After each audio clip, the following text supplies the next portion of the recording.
the notes set forth what is to happen or how the court is to do it when there is an alleged exception, which we are alleging here. And I think that exception has to be put into and part of the instruction. And as it reads now, I don't think there is an exception. So I think that has to be included in the instruction if the court does not grant our motion for reconsideration. And the response is that I have not been able to complete what I wanted to do on your motion for reconsideration. I didn't get it until later last week. It didn't mean you didn't file it. I mean, I didn't get it. And I didn't have a chance to, I looked at it somewhat, but not all of it. And there is one other thing I would definitely want to check, and some other maybe. So I'm not in a position to give you a final ruling on that. I think I should instruct on it. But what you're asking for is actually exceptional language, which the instruction is not going to be frozen at the time that it's given this morning. So I think in order to acquaint the jurors with that particular case, well, I don't know, maybe I just should leave that one alone because I'm leaving the ordinance violation, the forfeiture action alone, and I can just tell them I'll instruct them on everything at the end of the case. How do you feel about that? Judge, I feel as though we've gotten a little bit lost in the weeds here. What the defense is alleging is an affirmative defense. If they want to raise that as an affirmative defense, they're welcome to do so. It is not the subject for a motion to dismiss. The complaint need not deflect or address every single affirmative defense. And this, so I believe there's no basis to challenge the complaint to actually get the complaint dismissed. If they wish to present a case, if they wish to raise an affirmative defense, which is that he was compliant under both of those subsections, that if he had a hunter safety permit or the certificate of completion that the second part of that, third part of that statute calls for, they can do so. But until they do that, I don't see why that should be in the jury instruction. We don't have the self-defense in the jury instruction because that's another affirmative defense, and they should raise that. And if they raise that, which they certainly will attempt to do so, then it can be in the charges at the end, or in the jury instructions at the end. So no, I don't believe that at this point there's any basis to dismiss it. I do have a brief that I could submit. I did not want to. I didn't want it to be untimely, but that does lay out why we believe it's an affirmative defense and not a subject for a motion to dismiss. In terms of the curfew violation, we're wondering how we're going to do that because that would be a 6-person jury, not a 12-person jury. You don't think I can just pick a 12-person jury to decide it? Well, it's a different standard of proof. Well, that Confusing. Anyway, I can submit this brief and send it to the defense if the court would find it helpful, but it's an affirmative defense. I mean, it's clearly what it is. I understand the defense may not want this to be addressed at trial and may not want the evidence in front of the jury, but we've met our probable cause, we've met our standard in the complaint, and it's been bound over. And now it's up to the defense if they want to try and raise this affirmative defense. We disagree that being 17 in and of itself raises affirmative defense. The state believes he'd have to present the certificate of completion of a hunter safety permit as called for in the statute. Thank you. Okay. Yeah, I think what I'm going to do is refrain from giving any instruction on either count 6 or count 7. And tell the jury that I'm not going to give them an instruction at this time on those. Well, I don't know if and that's probably not the best thing to do either, because then they don't know what we're talking about. Well, what's your reaction to the claim that it's an affirmative defense? It's not an affirmative defense. For 16 and 17-year-olds, it's not an affirmative defense. The information that I've provided to the court through the legislative history makes it clear it's an exception. It's not an affirmative defense. It is an affirmative defense for people under the age of 16. I'd agree with that 100%. But if you look at the Senate Bill 7 and the 1991 Act, in 3 different places it tells you in plain language that it does not apply. Not for hunting purposes, it does not apply, period, to 16 and 17-year-olds who possess firearms. That is, and I've provided that to the court both in the Act and in the Senate bill, Judge, and in the Legislative Reference Bureau information. Well, So- I'm going to give the instruction as I've stated it. These are educational. They don't get a written copy, and they're just so they know what we're talking about when we talk about these charges. And at the close of the case, I can add whatever language is necessary, assuming that the motion is denied, which you shouldn't assume. But if the motion is denied, then I'll add the language that clears up what exactly the full scope of the charge is. But I don't think I don't want to leave them uninstructed on the one hand, and I don't want to misinstruct them on the other. But no matter what it is exceptional from the general language of the statute. Hey, Judge, I'm not going to argue with you about it. Perfect. It makes it a strict liability offense today. If you're under 18 and you have a gun, you're guilty. And I don't think that's what the law is. So that's the problem that I have. The statute clearly lays out exceptions for that. And to just say he's under 18 and he had a gun, those are not in dispute, then he is, the way the instruction reads, there is no affirmative defense, whether it is or not, there is no defense. No, unless he has the No. hunter safety certificate. That's the last part of the statute. In Wisconsin, if you're under 16, you need to be accompanied by an adult to hunt, as long as you have hunter safety. If you're 16 and 17... That's how you read it. It's not how we That's He how read reads it DNR differently. That's how the DNR reads it. And that's how they cite. Yeah, okay. So in all 16 right. and 17-year-olds, you can hunt alone with a hunter safety permit, which is what the last part of that statute calls for. Yeah, well. And that's being completely ignored in Mr. Trofsky's argument. Okay. I am going to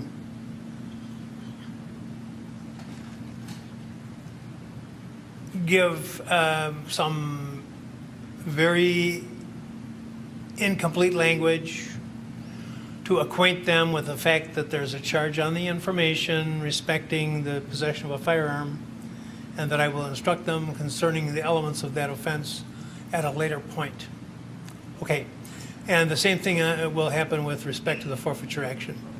So, any other objections or problems with the proposed instructions? Judge, Yeah. I didn't see on count 5 that you, on 1, 2, 3, and 4, you put an or you give the self-defense instruction in some level. I didn't see that for count 5, however. Didn't I have a general instruction on self-defense? You listed them specifically for the charges or for the counts? Did? That's what I saw. Boy, it was early this morning. It says counts 1 through 5. Oh, no, that's not it.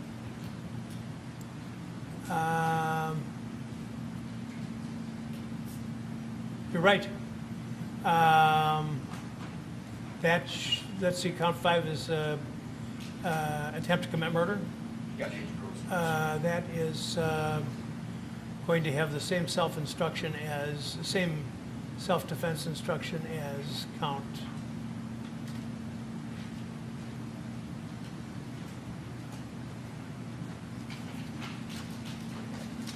One, 3, and 4. Very good. I just wanted to make sure that. You were correct in your observation. Well, you tell me when you're ready, Judge.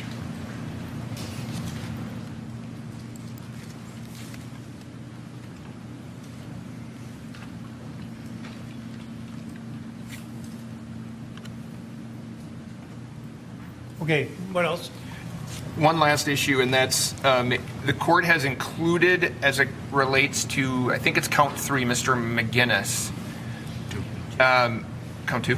Count 2, I'm sorry, 820. Jury instruction 820 Yeah. is mentioned in there. So I guess the language in there that I'm having, maybe it's just me, difficulty kind of coming to some type of congruence with is the first full paragraph, the last sentence says the defendant does not have a privilege of self-defense as to Richie McGinnis. I don't know if you see that. However, later on in the instruction, it says if the defendant was acting in lawful self-defense, his conduct does not create an unreasonable risk to another. So I guess the concern I have is one portion says he doesn't have a privilege of self-defense. Then another portion of that same instruction says he does have the privilege. I stumbled over the same language. Yeah. And what I ultimately decided was intended, and I think I might add correctly, intended by the instructions committee, was that he does not have a privilege of self-defense as to the third person, but the fact that he was, if he was, in exercise of his privilege of self-defense is a factor for the jury to consider in determining whether his conduct was criminally reckless, and also was a factor for them to consider in determining whether it was done with utter disregard for human life. That's how I read it. I certainly don't think I would want to get, you could put a law school test together on this, you know? But that's how I read it. Now tell me where you think I'm in error. Well, I'm not saying you're in error. I'm saying that I think if he's in self-defense as it relates to Mr. Rosenbaum, according to this, according to 820, he then has a perfect self-defense. If the defendant was acting in self-defense, his conduct did not create an unreasonable risk to another.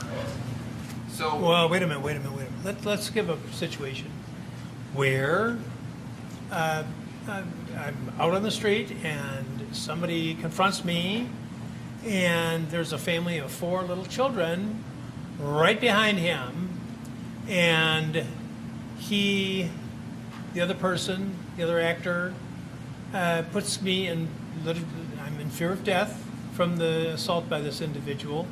So I whip out a gun and I open fire, and I include in the zone, the danger zone is not only the actor with whom I have a perfect self-defense, privilege of self-defense, but also the 4 children who are behind him. And I think this is how I reconciled that reading in my mind, was that when the jury decides about the charges involving the 4 children, the jury is to consider whether I was acting in self-defense with respect to the bad actor. That's a consideration in determining whether my conduct was reckless with respect to those children, and also whether it was it showed utter disregard for human life. And the jury might reconcile that by saying, well, you should have tried to change positions so that your shot wouldn't have the children in the background. That's how I reconciled it. But I agree with you, it's confusing. because I read 820 to say that if the bad actor in your situation, if you were acting in self-defense, the instruction says that you did not then create an unreasonable risk to another. It's what it says. So I don't think then. Well, why did they? I'm sorry. Go ahead. No, so I guess what I'm saying is I don't think if it's self-defense on the bad actor in your scenario, then by that fact, according to 820, the instruction says your conduct did not create an unreasonable risk to another. So if we're talking about the children behind that bad actor, the statute says, or the instruction says, then if it's self-defense, it did not create an unreasonable risk. And then there's a period. So Well, why does it say up above that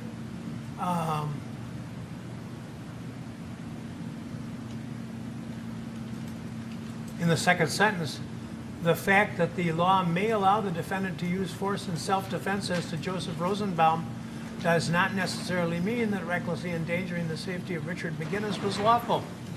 I agree, that's what I said to you. No, that what I- you're telling me is that the fact that the law may allow the defendant, the fact that the law may allow Schrader to use force in self-defense as to the bad actor does not necessarily mean that recklessly endangering the safety of the children was lawful. Why isn't, you're telling me there's an absolute privilege of self-defense, not only as to the bad actor, but also as to the children. Only if, according to 820, only if the conduct against the bad actor was self-defense. That's the part I've read to the court. If the defendant was acting in lawful self-defense, his or her conduct did not create an unreasonable risk to another. Period.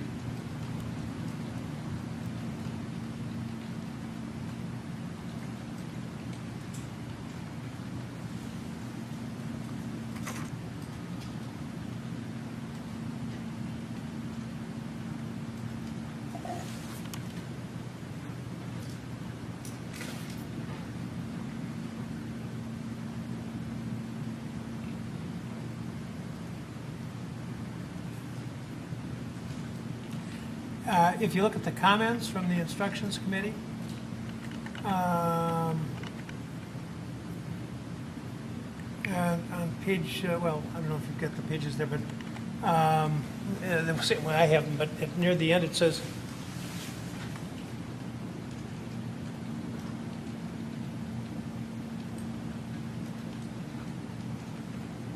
for example, assume that a defendant is charged with causing reckless injury to the victim and raises the defense that he was acting in self-defense against someone else and thereby injured the victim. Criminal recklessness requires that the defendant's conduct created, quote, an unreasonable and substantial risk of death or great bodily harm, unquote. In considering whether the risk was unreasonable, the jury should consider the evidence that the defendant was acting in self-defense.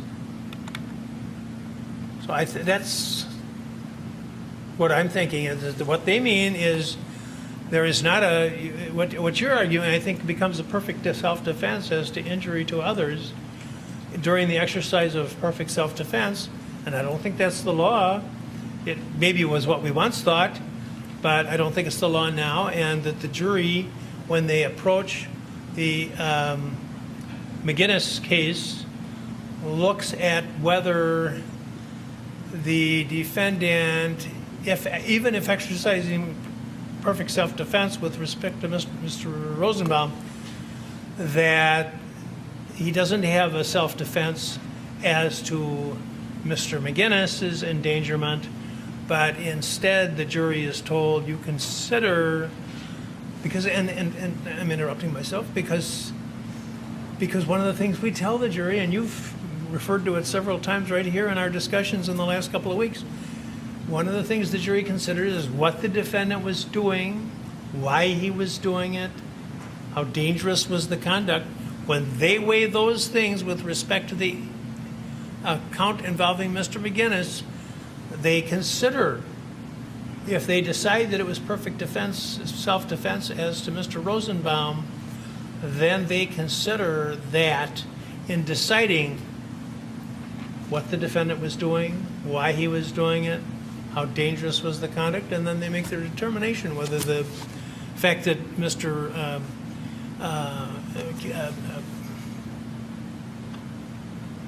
Rittenhouse was, if they find that he was acting in self-defense, they can weigh that in deciding whether or not he recklessly endangered the safety of Mr. McGinnis. That's how I read it, and that's how I'm going to say it. But I'm going to try to skirt around those fifth, sixth, and seventh counts because we don't have an instruction for number 7 and number 6. is. I've had lots of statutory issues come up over the years, and this is the naughtiest. Okay. Other than that, any problem with the instructions?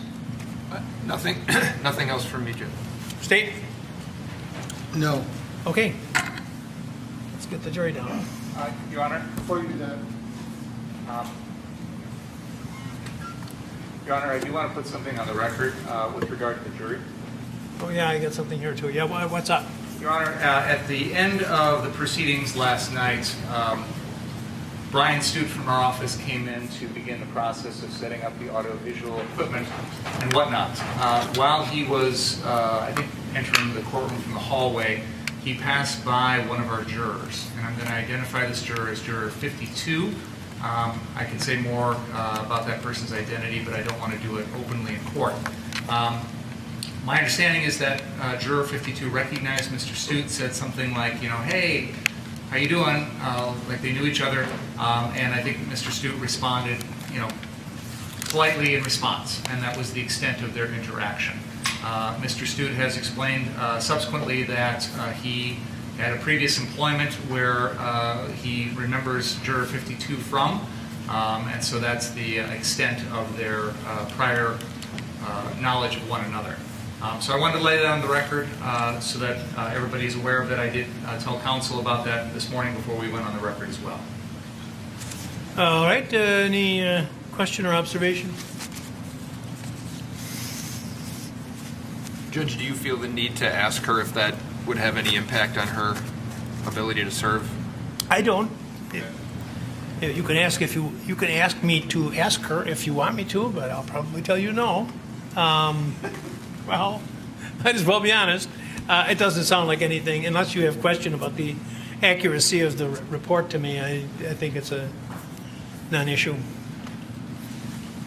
That's fine, Judge. We are ready to go forward. Splendid. Okay, anything else? And I did get a note. Do you know from whom this came? Well, I don't know which one, though.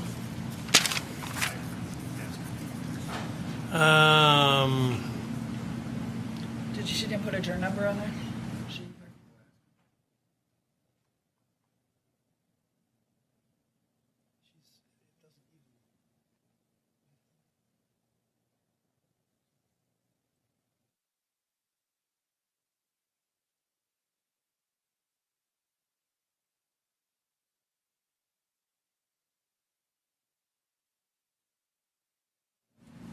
Yeah, thanks. You know he has a kill switch.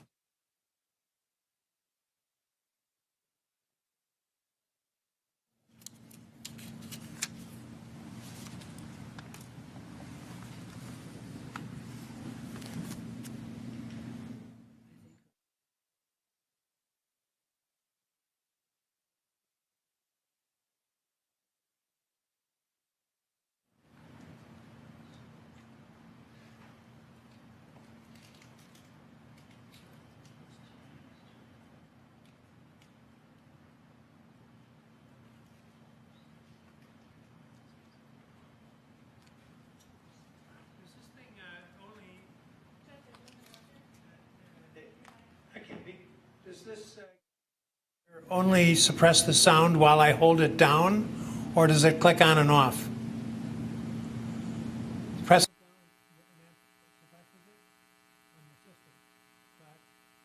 And then if I put, and now I'm live again, right? Okay, I've got the nice hand signals here from the respectful hand signals from the Court TV crowd. Thank you. It's on the back.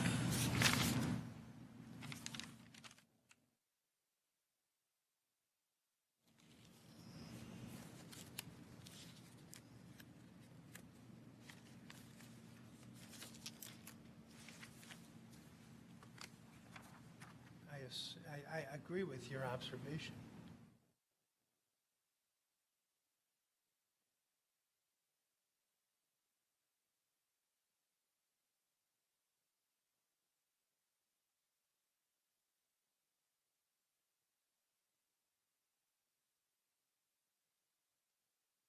Okay, you know what?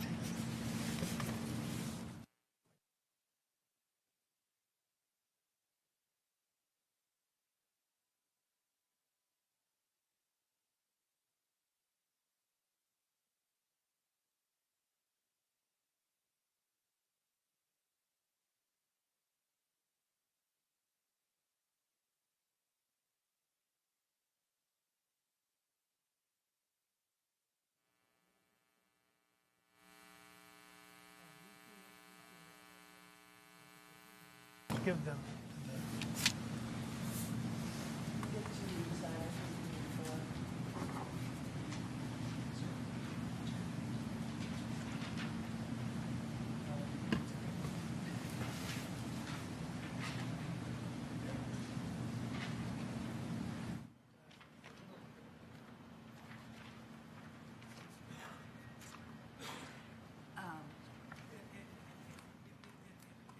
It all makes sense once you. I'm guessing. Okay, well, I guess too, but. Okay,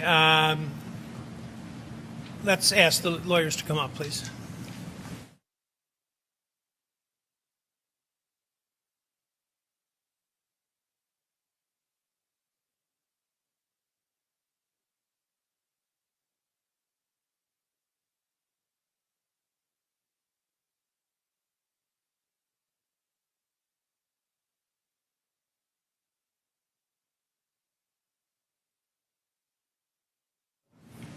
Huh?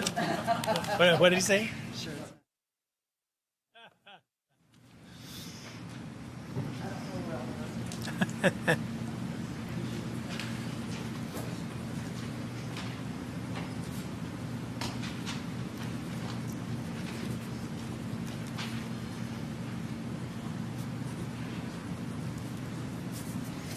Okay. Make a copy of both sides and then pick it back up, please. All right. I'll wait long enough for that to happen.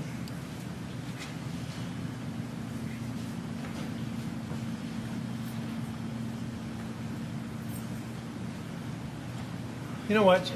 You can give it to her when she comes down. All right.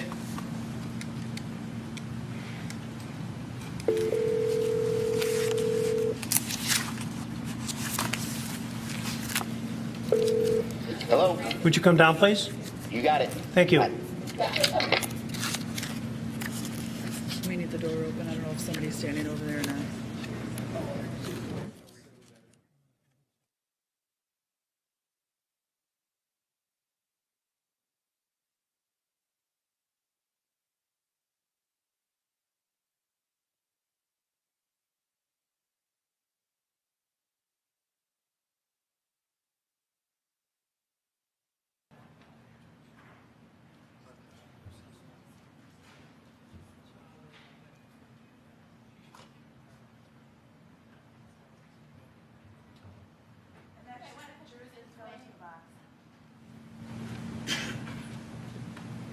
One to a chair, please.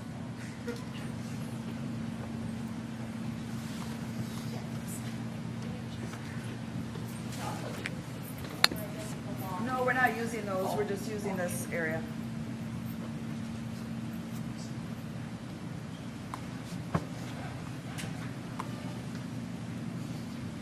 One person can still sit up there. And then push that chair back. Yep. Oh, okay, good. Thank you very much. Well, give one each side. Okay, there we go. Oh, wait a minute, my response isn't on there. Is my response on the ones you've got there? No. Okay. I give each side, if you can hunt it down, the photocopy of, with my response. Make a copy for each side and then we'll take care of it. You can be seated. Good morning, everyone. Well, this one. The gentleman with the scooter. Okay, and then we have to swear the jury. Yep. All right.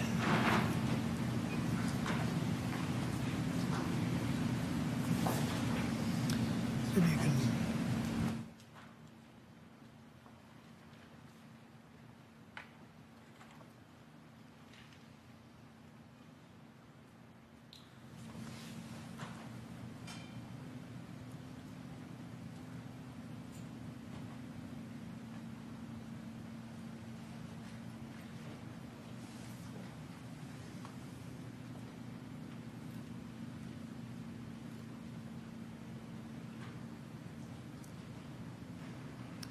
building is almost 100 years old. We're going to have our 100th anniversary, I think, the year after next.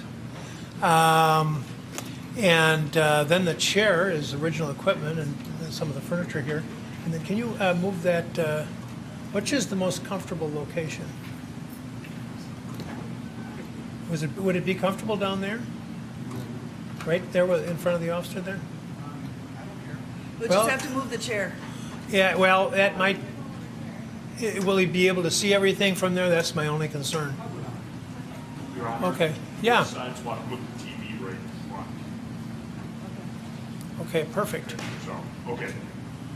All right, great. I'll talk more about the building later. And that chair, when there's a break, we're going to move that out of there because I don't think I like it there. Yeah. Did you fill in the sandwich? I did, and I gave it to Tim. Thank you. And that can go to the,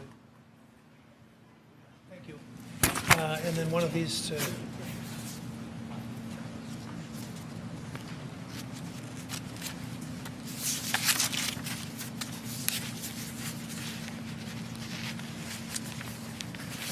okay, one of those to each side when there's a break or something. Good morning, everyone, and I'm glad I told you not to come in until 9:45. I did tell you that, didn't I? Oh, okay. All right. No, we were doing some legal stuff, and that happens periodically throughout the trial, and it's nothing exceptional. In fact, it usually ends up saving some time, some of your valuable time, and so we hope we.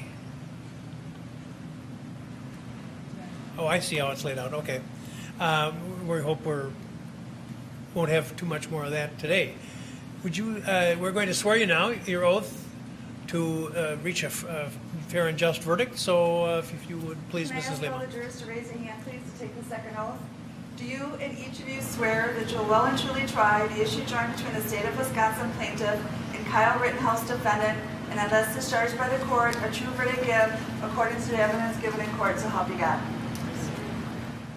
And please silence those phones if you would, if you've got them on an audible signal. And before the trial begins, I want to give you some instructions which I hope will help you better understand your functions as jurors and how you should conduct yourselves during the trial. Your duty will be to decide the case solely as the evidence develops, presented at the trial, and the law is given to you in my instructions. Anything that you see or hear outside the courtroom is not evidence. Do not let any personal feelings about race, religion, national origin, sex, age, or politics affect your consideration of the evidence. Do not begin your deliberations and discussion of the case until all of the evidence has been presented and I have instructed you regarding our law. Do not discuss this case among yourselves or with anyone else until your final deliberations in the jury room. There are times when I need to discuss legal matters with the attorneys that do not necessarily concern you, or in some cases, if something needs to be discussed outside your presence, and you'll be excused at that time. Usually, if it's going to be short, I'll just put you into the conference room back here, it might be a little bit tight, but I think you'll be okay. And otherwise, we may take a break, and you'll be up in your jury room. When you're in the jury room, you need to stay there. You can't be wandering the hallways. You can't be coming and going, except when you have permission from the bailiffs. And you do have, if you have permission from the bailiffs, you may go to the break room across the hall here, where they've got some vending machines. And you can also go outside if you want to get a little fresh air, or smoke if that's what you want to do. The bailiffs will escort you, so you need to go as a group. And they know the procedure. And then go back directly to the jury room and remain in the jury room until you're dismissed for the day. Do not research any information that you personally think might be helpful to you in understanding the issues which are presented. Do not investigate this case on your own or visit the scene. Do not read any newspaper reports or listen to any news reports on radio or television about the trial. Do not consult dictionaries, computers, websites, or other reference material for additional information. Do not seek information regarding the public records of anyone involved in this case. Any information that you may obtain outside the courtroom could be misleading, inaccurate, or incomplete.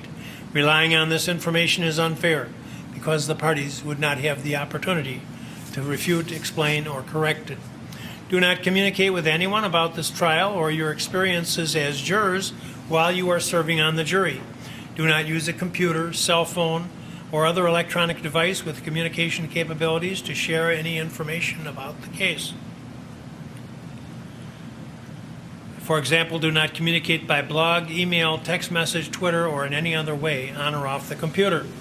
Do not permit anyone to communicate with you, and if anyone does so despite your telling them not to, you should report that to me.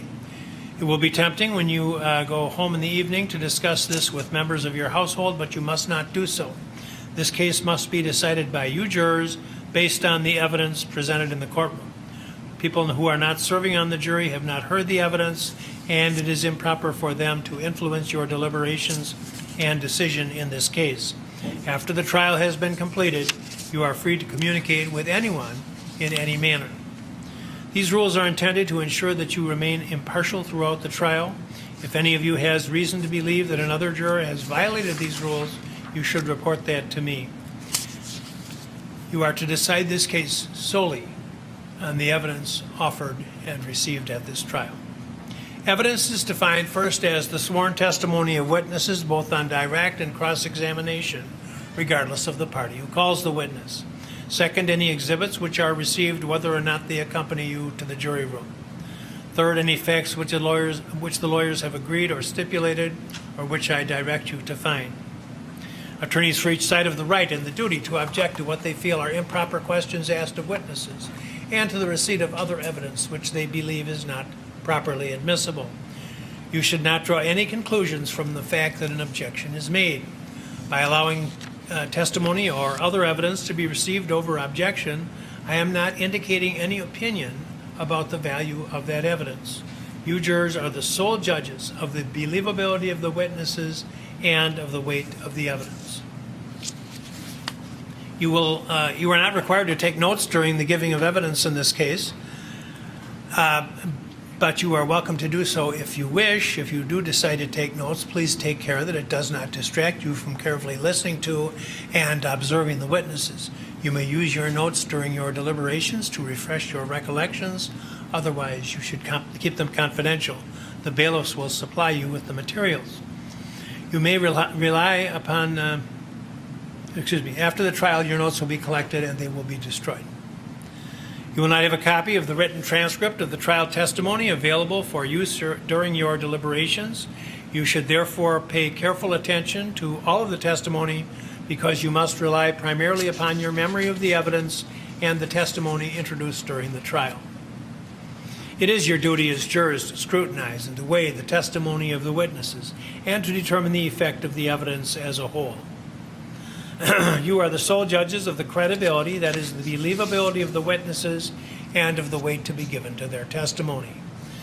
In determining the credibility of each witness and the weight you give to the testimony of each, you should consider these factors: whether the witness has an interest or is disinterested in the outcome of this trial, the witness's conduct, appearance, and demeanor on the witness stand, the clarity or lack of clarity of the witness's recollections, the opportunity which the witness had to observe and to know the matters and things about which testimony is given, the reasonableness of the testimony, the witness's apparent intelligence, bias or prejudice, if any is shown, possible motives to falsify, and all other facts and circumstances during the trial which tend either to support or to discredit the witness's testimony, and then give the testimony of each witness the weight you believe it is entitled to receive. There is no magical way for you to evaluate the testimony. Instead, you should use your common sense and your experiences in life. In your everyday lives, you determine for yourselves the reliability of statements which are made to you by others, and you should do the same thing here. The first count of the information in this case charges that on the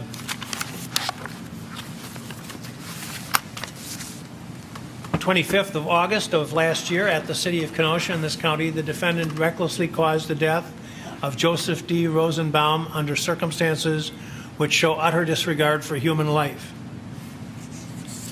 First-degree reckless homicide, as defined in the criminal code, is committed by one who recklessly causes the death of another human being under circumstances that show utter disregard for human life. Before you may find the defendant guilty of this crime, the state must prove by evidence which satisfies you beyond a reasonable doubt that the following three elements of this crime were present. First, that the defendant caused the death of another. Cause means that the defendant's act was a substantial factor in producing the death. Second, that the defendant caused the death by criminally reckless conduct. Criminally reckless conduct means that the conduct created a risk of death or great bodily harm, which was unreasonable and substantial, and that he was aware that his conduct created the unreasonable and substantial risk of death or great bodily harm. The circumstances of the defendant the third element is that the circumstances of the defendant's conduct show utter disregard for human life. In determining whether the defendant's conduct showed utter disregard for human life, consider these factors: what the defendant was doing, why he was engaged in that conduct, how dangerous the conduct was, how obvious was the danger, whether the conduct showed any regard for life, and all other facts and circumstances relating to the conduct. The second and third counts of the information, respectively, charge that at the same time and place the defendant recklessly endangered the safety of Richard McGinnis under circumstances which show utter disregard for human life. And the third count charges an identical crime involving an unknown male, and to each of these charges as well, the defendant has pleaded not guilty.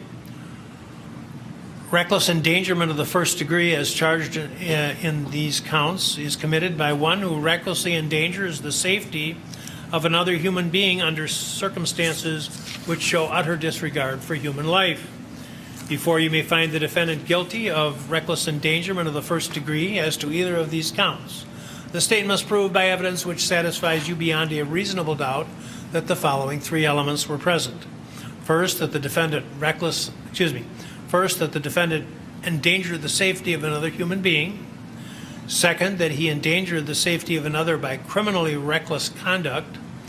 Again, criminally reckless conduct means that the conduct created a risk of death or great bodily harm to another person, and that the risk of death or great bodily harm was unreasonable and substantial, and that the defendant was aware that his conduct created the unreasonable and substantial risk of death or great bodily harm.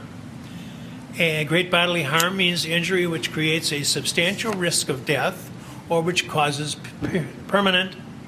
serious permanent disfigurement, or which causes a permanent or protracted loss or impairment of the function of any bodily member or organ, or other serious bodily injury.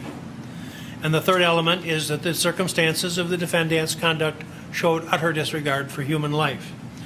Again, in determining whether the circumstances of the conduct show utter disregard for human life, you should consider what he was doing, why he was engaged in that conduct, the danger of the conduct, how obvious was the danger, whether the conduct showed any regard for life, and all other circumstances relating to the conduct.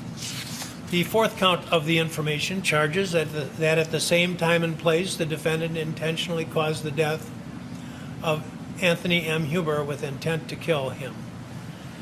First-degree reckless homicide, as defined in the criminal code, is committed by one who causes the death of another human being with intent to kill that person or another. Before the defendant may be found guilty of intentional homicide of the first degree, the state must prove by evidence which satisfies you beyond a reasonable doubt that the following two elements of this crime were present. First, that the defendant caused the death of another, and cause means that the defendant's act was a substantial factor in producing the death.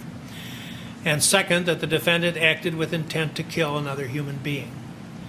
Intent to kill means that the defendant had the mental purpose to take the life of another human being, or was aware that his conduct was practically certain to cause the death of another human being.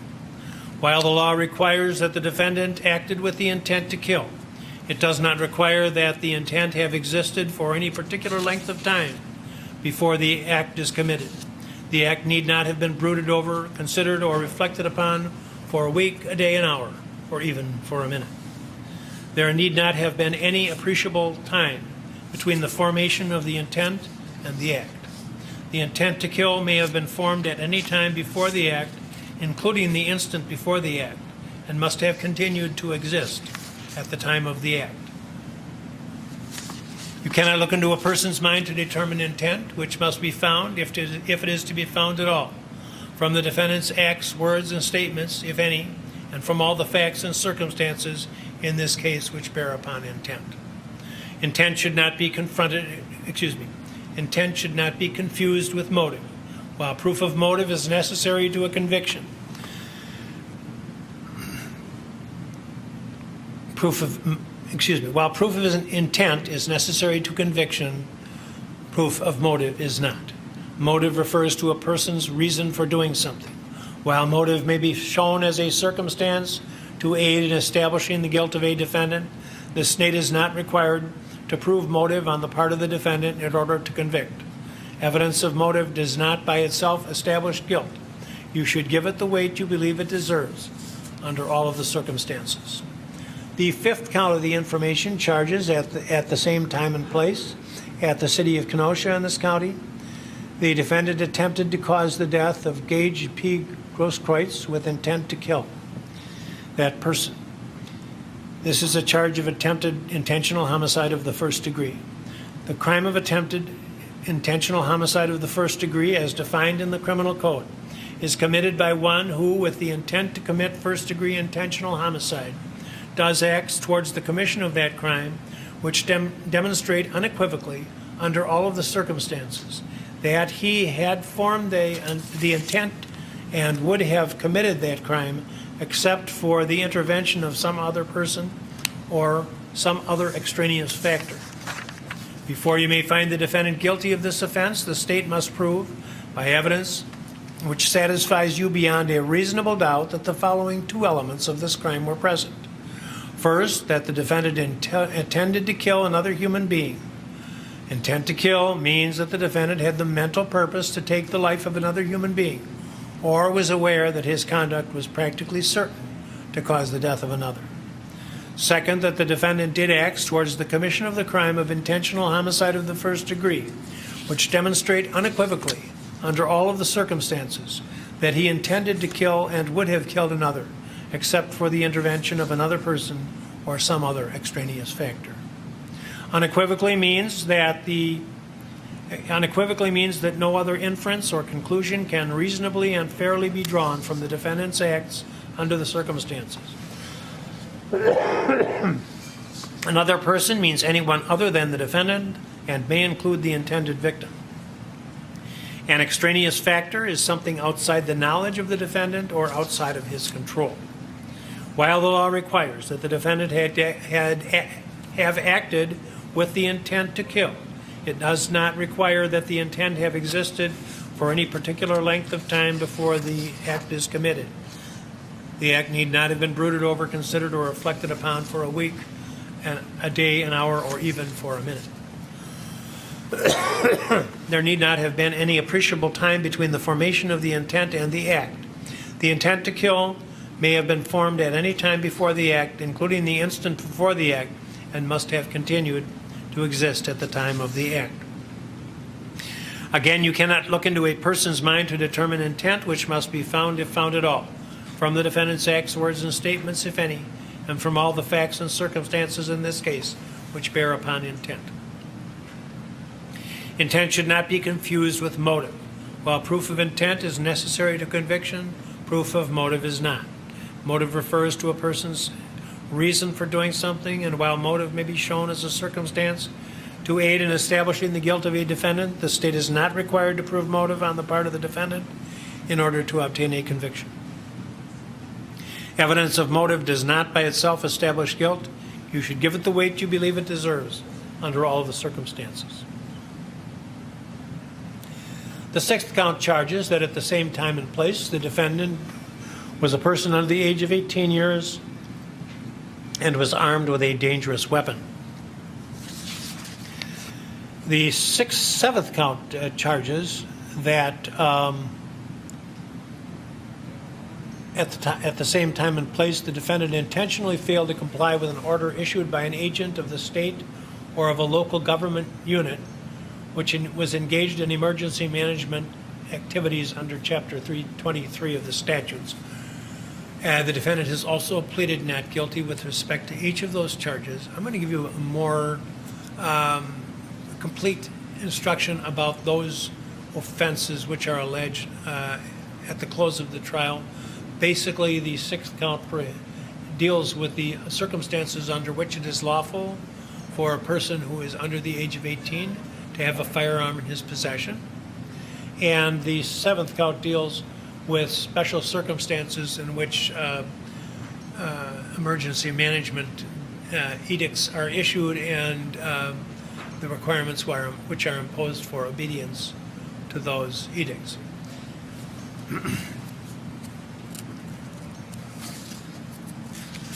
The first 5 counts of the information allege not only that the defendant committed the crimes which are charged in those counts, but also that he did so while using a dangerous weapon. If you find the defendant guilty on any of those counts, then you must answer the following question. Did the defendant commit the crime while using a dangerous weapon? Dangerous weapon means any firearm, whether loaded or unloaded. A firearm is a weapon which acts by the force of gunpowder.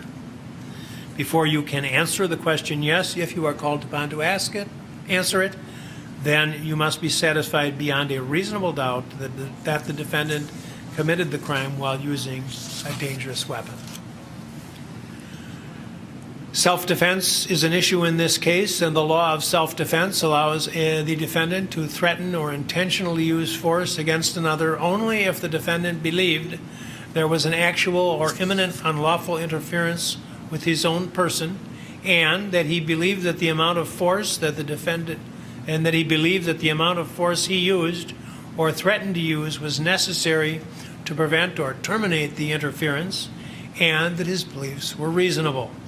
The defendant may intentionally use force which is intended or likely to cause death or great bodily harm only if the defendant reasonably believed that the force used was necessary to prevent imminent death or great bodily harm to himself. A belief may be reasonable even though it is mistaken.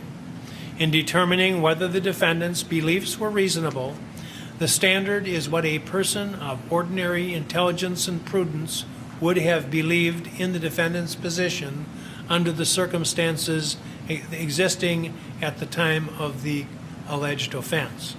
The reasonableness of the defendant's beliefs must be determined from the standpoint of the defendant at the time of his acts, and not from the viewpoint of the jury now. The state must prove, by evidence which satisfies you beyond a reasonable doubt, that the defendant did not act lawfully in self-defense.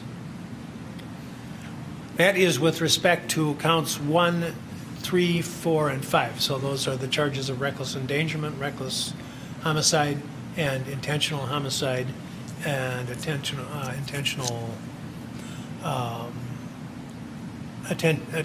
intentional homicide. A separate instruction applies to, I'm sorry, I misstated that.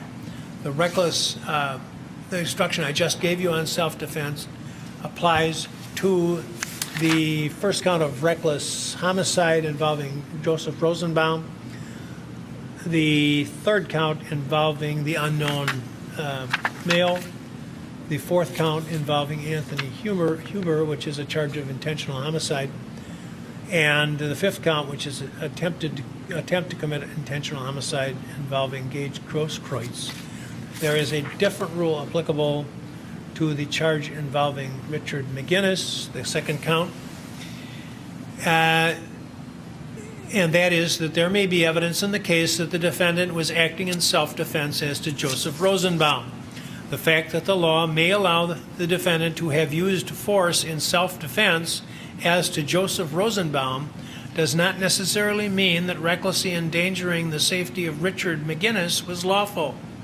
You must consider the law of self-defense in determining whether the defendant's conduct as to Richard McGinnis was criminally reckless conduct which showed utter disregard for human life.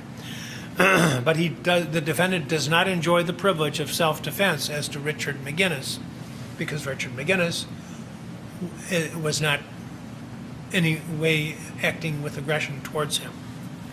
The law of self-defense allows the defendant to threaten or intentionally use force against another only if the defendant believed there was an actual or imminent unlawful interference with his own person, and that he believed that the amount of force he used or threatened to use was necessary to prevent or terminate the interference, and that his beliefs were reasonable. A defendant may intentionally use force which is likely intended or likely to kill or cause great bodily harm only if the defendant reasonably believed that the force used was necessary to prevent imminent death or great bodily harm to himself.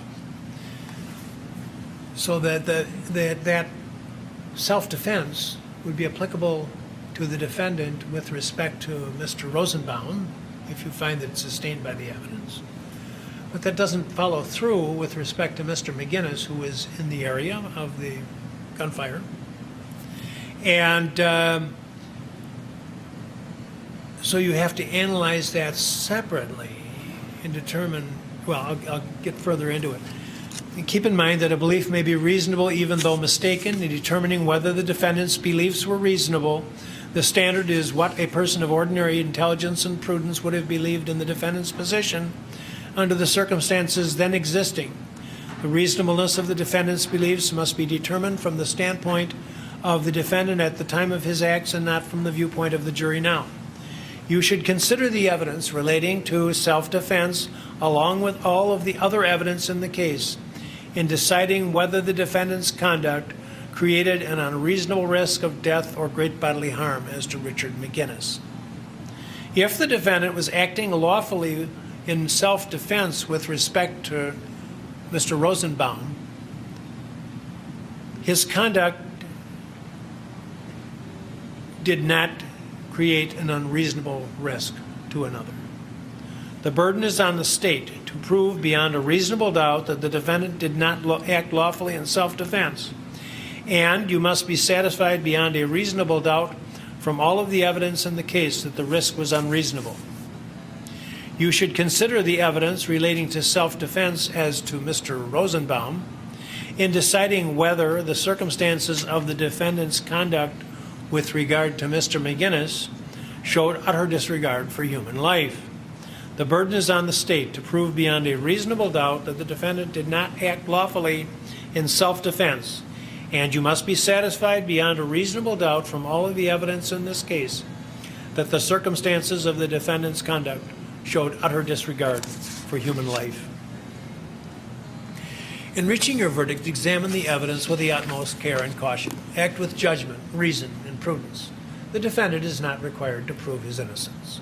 The law presumes every person charged with the commission of a crime to be innocent, and this presumption requires a finding of not guilty, unless in your deliberations you find that it is overcome by evidence which satisfies you beyond a reasonable doubt that the defendant is guilty.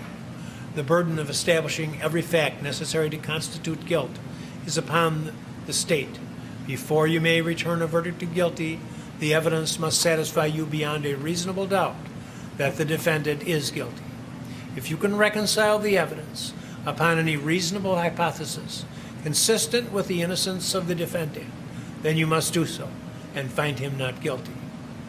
The term reasonable doubt means a doubt based upon reason and common sense. It is a doubt for which a reason can be given, arising from a fair and rational consideration of the evidence or want of evidence. It means such a doubt as would cause a person of ordinary prudence to pause or hesitate when called upon to act in the most important affairs of life. A reasonable doubt is not a doubt which is based upon mere guesswork or speculation. A doubt which arises merely from sympathy or from fear to return a verdict of guilt is not a reasonable doubt. A reasonable doubt is not a doubt, such as may be used to escape the responsibility of a decision. Examine the evidence and search for the truth, giving the defendant the benefit of every reasonable doubt. We're going to hear the opening statements of the lawyers now. And we follow the procedure where the state speaks first. You know, sometimes you see these actress judges on TV, and they just destroy my enjoyment of the program when they tell the lawyers we're going to have the opening argument now. And I think, well, the only argument you're going to have is with me, because there's no such thing as an opening argument. It's opening statement. The argument is for the end, and that's when they're going to make their pleas to you to return verdicts in accordance with their beliefs. At this point, they're going to briefly acquaint you with what they think the evidence is going to show, give you an overview, alert you to the things they especially want you to watch for in the evidence, and they can be very useful to you for those purposes. And they're brief. And then we can right into the evidence right after that. Mr. Binger, I think, is going to address you first on behalf of the state, and then Mr. Richards will have the opportunity to make an opening statement now, or if he prefers, he is entitled to reserve his opening statement to a later point in the trial. And with that, again, no note, well, you haven't got the papers yet anyway, but no note-taking now because this is discussion by the lawyer. But please give them your attention. And with that, Mr. Binger, you may proceed. Thank you, Judge. Good morning, ladies and gentlemen. The evidence in this case will show that on the night of August 25th, 2020, here in our community of Kenosha, the defendant Kyle Rittenhouse, who was 17 years old at the time, had armed himself with an AR-15 style semi-automatic rifle loaded with 30 rounds in the magazine. And using that rifle, he shot and killed Joseph Rosenbaum, an unarmed man. The shot that killed Mr. Rosenbaum was a shot to the back. This occurred after the defendant chased down Mr. Rosenbaum and confronted him while wielding that AR-15. The evidence will show that the defendant fled the scene of the dead body of Joseph Rosenbaum without stopping to offer any aid whatsoever. And as he's running, word spreads from the crowd on the street that there is an active shooter running through the area. And the citizens there attempt to stop him. They approach the defendant. One person hits him in the back of the head. One person takes a swing at him with a skateboard. That individual is Anthony Huber. Eventually, the defendant loses his balance and falls to the ground. An individual who is the subject of count number 2, the unknown individual, runs in at that point and attempts to kick the defendant in the face while the defendant is on the ground. This unknown individual is unarmed. The defendant, in response, points his AR-15 directly at this individual as this individual is literally flying over his body and discharges that gun twice. Luckily, that individual was not hit. But clearly, if he had been hit, the wound would have been severe and perhaps even fatal.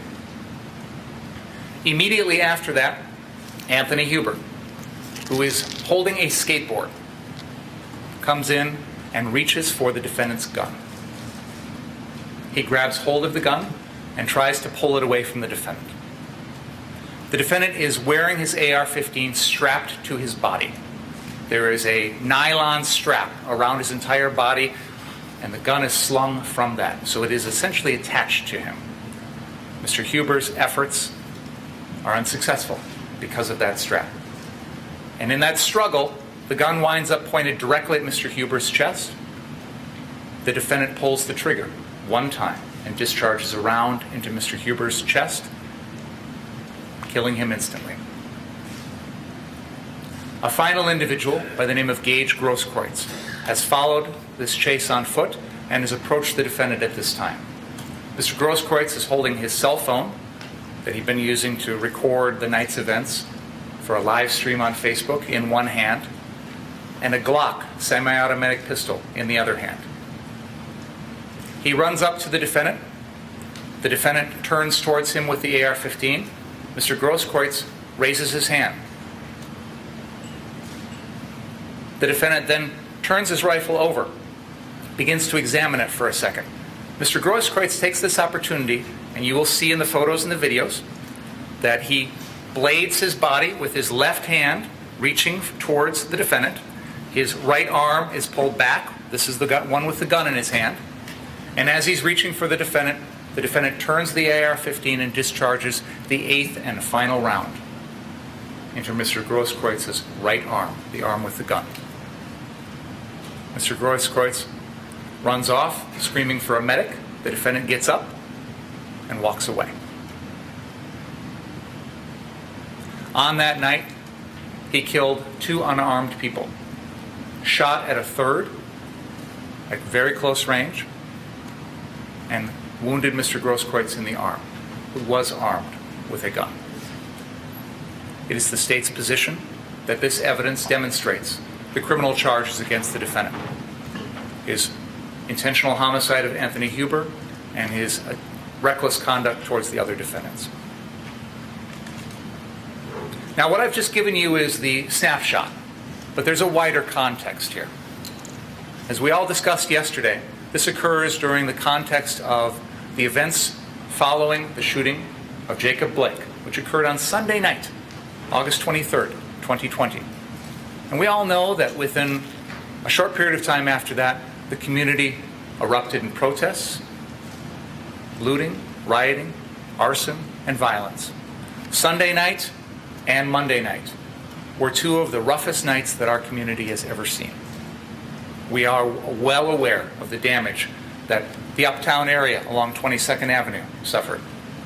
The probation and parole office on 60th Street, the furniture business there, Car Source, one of their locations on Sheridan, and other properties around town that were damaged. Fortunately, in the entire sequence of events, this was all property damage. And one of the things we all agreed on yesterday is life is more important than property. Up until Tuesday night, despite all of the things that the community had experienced, no one had been killed. But what happened as the time went on was that the people of Kenosha, who felt a sense of outrage, began to protest.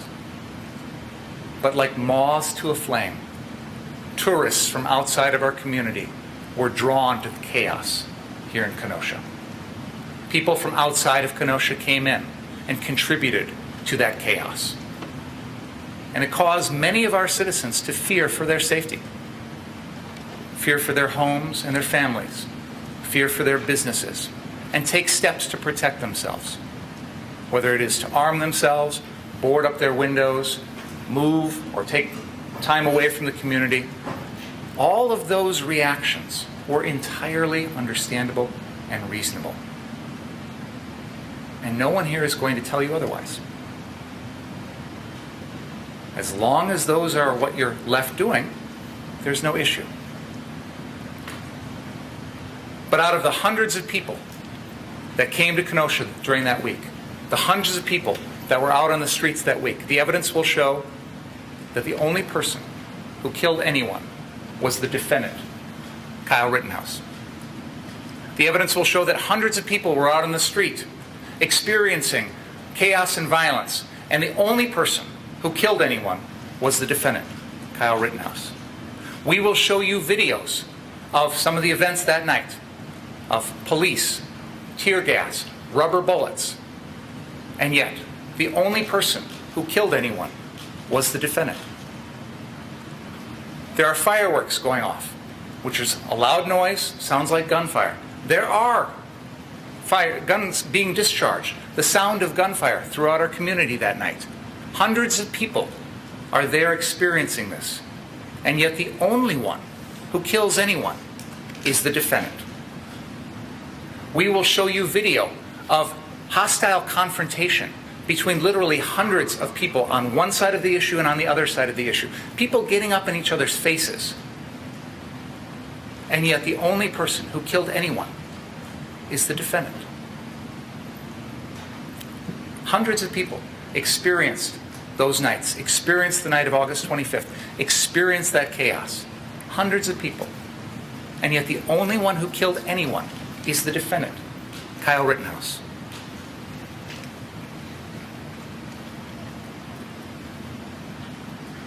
Recently, I heard someone sort of tongue-in-cheek joke that jury service is bringing in folks from our community and paying them $8 a day to help solve a murder. We're not asking you to solve a mystery in this case. In most homicide cases, the elements that I need to prove might be a little challenging, but here, there's no doubt, there will be no dispute in this record that the defendant had that gun that night, shot 8 bullets, 4 of them hit Joseph Rosenbaum, 2 of them at an unknown individual, 1 into Anthony Huber's chest, and 1 into Gage Grosskreuz's arm. That will not be in dispute. The central issue in this case is going to be self-defense. And the judge has given you an instruction, which I want to highlight here, because there are some factors that I'd like you to keep in mind when you hear the evidence in this case. The defendant used deadly force. There is a privilege under our laws to use deadly force, but it's a very limited privilege. That privilege, according to the law, indicates that the defendant can only use deadly force if he reasonably believed that the force was necessary to prevent imminent death or great bodily harm to himself. In determining whether or not those beliefs were reasonable, the standard is what a person of ordinary intelligence and prudence would have believed in the defendant's position under the circumstances that existed at the time of the offense. The reasonableness of the defendant's beliefs must be determined from the standpoint of the defendant at the time of his acts and not with the benefit of hindsight. You are essentially the people of ordinary intelligence and prudence who will apply that standard of reasonableness to the defendant's behavior and make a determination as to whether or not his use of deadly force was reasonable. Was it reasonable for the defendant to believe that the force was necessary to prevent imminent death or great bodily harm to himself? So, let's talk about the context of that evening. And I'm going to try and go in a little bit of chronological order to set things up for you so you understand the evidence as it comes in this trial. The first witness you're going to hear from in this trial is a man by the name of Dominic Black. Dominic Black was, at the time of this incident, dating Mackenzie Rittenhouse, who is the defendant's sister. And through Mackenzie, Dominic Black got to know the defendant. And they spent a lot of time together in the months leading up to August 25th, 2020. In fact, on May 1st of 2020, Dominic Black bought the AR-15 for the defendant. That occurred up in Ladysmith, Wisconsin. Dominic Black used money that was given to him by the defendant to go to an Ace Hardware up in Ladysmith and buy the gun in Dominic Black's name. Now you might ask, why was it necessary for Dominic Black to do that? Why couldn't the defendant do that? Because the defendant was 17. And Dominic Black and the defendant knew that because the defendant is 17, he cannot purchase a gun. He cannot legally own a gun. And so this was in effect a straw purchase on behalf of Dominic Black, on behalf of the defendant. After the gun is purchased in Ladysmith, Dominic Black and the defendant spent a little time up there at Dominic Black's family's hunting property. And they fire both that AR-15 and one that Dominic Black already had. And the two of them are practicing using their AR-15s at a shooting range that they have on that property. And Mr. Black will tell you some more about that. Then they agreed that that gun would not go home with the defendant to his home in Antioch, Illinois. It would stay here in Kenosha at the residence of Dominic Black's stepfather in a locked gun case. And in fact, after the two of them returned from Ladysmith in early May of 2020, the gun stayed at that residence here in Kenosha until the day of August 25th, 2020. On the night leading up to August 25th, that Monday night, the defendant stayed over at Mr. Black's residence here in Kenosha. And the two of them decided on that next day, Tuesday, August 25th, that they would do something about what was going on in Kenosha. So at one point earlier in the day, they come down here. They work on cleaning up some graffiti on some buildings here downtown. Then they decide they want to come back later that night and protect a local business, a business called Car Source, which is located at 59th and Sheridan. Now, as I talked to you a little bit about yesterday, Car Source actually has 3 locations very close in this downtown area. One of them was on the east side of Sheridan Road at 58th and Sheridan. And either on Sunday or Monday night, I think it was on Monday night, August 24th, that entire property was pretty much destroyed. There were multiple cars in the parking lot that were set fire and completely burned out. The building itself was damaged as well. Right across the street from there is another Car Source location that also sold used cars. And some of those cars had been damaged on the night of Monday, August 24th. So on Tuesday, when the defendant and Mr. Black are out and about, they encounter one of the owners of Car Source. And they talk to him about protecting their 59th Street location that night. And there's some discussion about that. In the afternoon, Mr. Black and the defendant go out to Jelinski's on Highway 31, Green Bay Road. And they acquire straps so that they can sling those guns around themselves when they come back to the downtown area that night. And eventually, later that evening, they return. They meet up with some other folks that are interested in protecting Car Source. Originally, they start out at 63rd Street Car Source, which is the third and final Car Source location. But then they agree, we're going to go to the 59th Street, 59th and Sheridan location, and protect that location to make sure no one damages the cars, no one damages the property. And I want to be clear, there's nothing wrong with that. Protecting that property is entirely lawful, totally understandable, and it's something that many people here in Kenosha did. And there's a group of people, including the defendant and Dominic Black, that take up positions at 59th Street. Some of them, like the defendant, are on the ground in the parking lot, where as people are walking by on the street, they're having interactions with these people. Dominic Black will testify he took up a position on the roof. He did that because he didn't want to be on the ground, close to where other folks were, close to where potential issues might arise. He wanted to stay a little bit removed from all of that. Didn't want to get directly involved in it.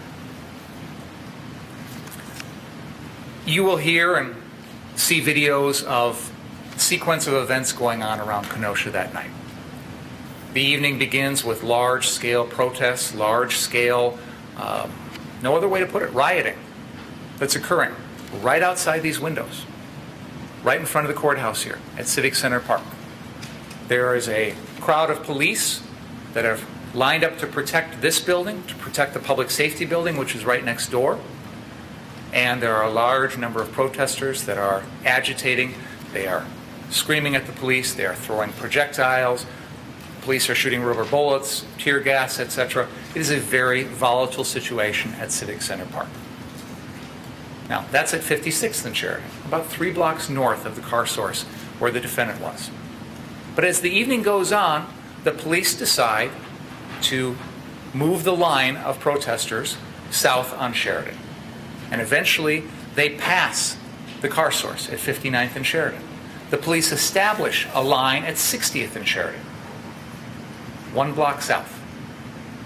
Now, as that process is going on, many of these protesters pass by the defendant and the people that he's with at 59th Street. Words are exchanged. There is confrontation. There is a little bit of hostility. No one is hurt.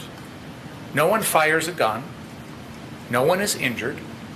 But clearly there's antagonism.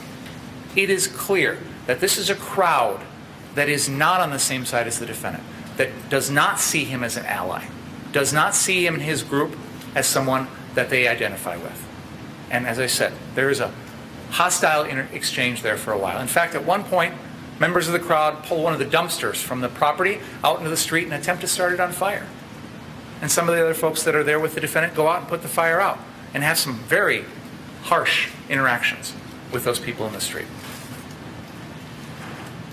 I believe the evidence will show that it is this process that demonstrated for the defendant that this is a crowd that is not a safe crowd to be in. This is a crowd that does not view him as an ally. This is a crowd that if he ventures out into it, there could be problems. Now, once the police pass by and the protesters are pushed down south of 60th, I believe the evidence will show that the car source that the defendant is stationed at is no longer in danger. There's no one there who's attempting to damage the property. There's no one there who's going to do anything to harm anyone there. The situation has moved on. Does the defendant stay there? Does he decide that he's done what he set out to do and it's time to go home? No. The evidence will show that the defendant, another individual in the group by the name of Ryan Balch, who you will hear from, decide to venture out into the crowd. They cross the police line at 60th and Sheridan, and they walk amongst this group of hostile protesters. At some point, they both wind up at a gas station on the southeast corner of 60th and Sheridan called Ultimate Gas. And you'll see some video of the scene there. It is a scene, again, of groups of people that are clashing with one another verbally. There's some shoving going on. And in the midst of this is Joseph Rosenbaum. And you will hear some testimony about Mr. Rosenbaum and his activities that night. Mr. Rosenbaum had been discharged from the hospital that very day and had come back to his home of Kenosha, had met up with his girlfriend, Carrie Ann Swart. He couldn't stay with her, so he left her and came downtown and got caught up in the midst of these protests. You will see him on videos. You will see photographs of him as he's walking around. He is carrying a plastic bag. Part of that plastic bag is clear and see-through. It has a string, white string, drawstring to it. It is the type of bag, I believe the evidence will show, that you get at the hospital when you're asked to put all of your personal possessions in a bag. Your shoes, your watch, your phone, your jewelry, etc. That's the type of bag it is. And I believe the evidence will show that he was carrying it around most of that evening. And at various points, the evidence will show that Mr. Rosenbaum is agitating. He is getting in people's faces. He is using obscenities. He is essentially daring people to respond. In fact, at Ultimate Gas, I believe the evidence will show that he actually gets right up in the face of armed people who are similarly armed as the defendant, who have similar AR-15 type rifles on. And he is literally confronting them in their faces. None of those folks shoot him. They push him away. He's 5'3", by the way, 150 pounds. They push him away. No one appears to take him as a serious danger. The defendant is at the Ultimate Gas station during part of this, so is Ryan Balch. I believe Mr. Balch will testify that there was an understanding that when we cross south of 60th, we stay together. We try not to intervene in anything. But if we get separated, head back to 59th Street, where our original group is. Mr. Balch does. The defendant attempts to. He comes up to the police line. They won't let him pass. He says, "I work at that business," and points to 59th Street. And again, they won't let him directly through the line. Now, I believe the evidence will show that he could have easily gone a block in either direction if he really wanted to go back, but he turns away from the police line, returns to the Ultimate Gas station. And a few minutes later, we see him on the video of a man by the name of Corey Elijah, who will testify very shortly here in this trial. Mr. Corey Elijah was one of these people out on the streets who was Facebook live streaming the events of that night. And he catches the defendant passing right in front of him with a fire extinguisher. The gun still slung around his body, strapped to his body. And Corey Elijah will testify, this caught his attention. Where's he going with this fire extinguisher? And so Corey Elijah decides to follow with his video, recording the entire way. And we will show you that video. You will see that as Corey Elijah leaves the Ultimate Gas station at 60th and Sheridan and heads south, he passes by the defendant, who by this point is walking, holding a fire extinguisher in his hand, all by himself. Corey Elijah, I don't think, registers that that's the person I originally saw, and he keeps on passing him, and as he continues, he passes by Joseph Rosenbaum, who at this point has taken his shirt off. He's got shorts on, and he's taken his shirt and kind of wrapped it around his head. And Mr. Rosenbaum is still carrying that plastic hospital bag and walking down Sheridan towards the 63rd Street car source. The defendant is behind him at some distance. As they get down to the 6200 into the 6300 block of Sheridan Road, that block on the west side of Sheridan has a house right at the corner of 62nd and Sheridan. And then on the south end of that block, the south half, is the car source lot. You will hear testimony from someone from the FBI who was up in a plane that night taking video. And we will show you the video. It is an infrared video, which means it picks up heat. This is at nighttime, so regular cameras, especially from an airplane, aren't going to be able to see everything. So the infrared helps us to see in the dark. The video picks up Mr. Rosenbaum. It is quite clear to see him because he is a white blob.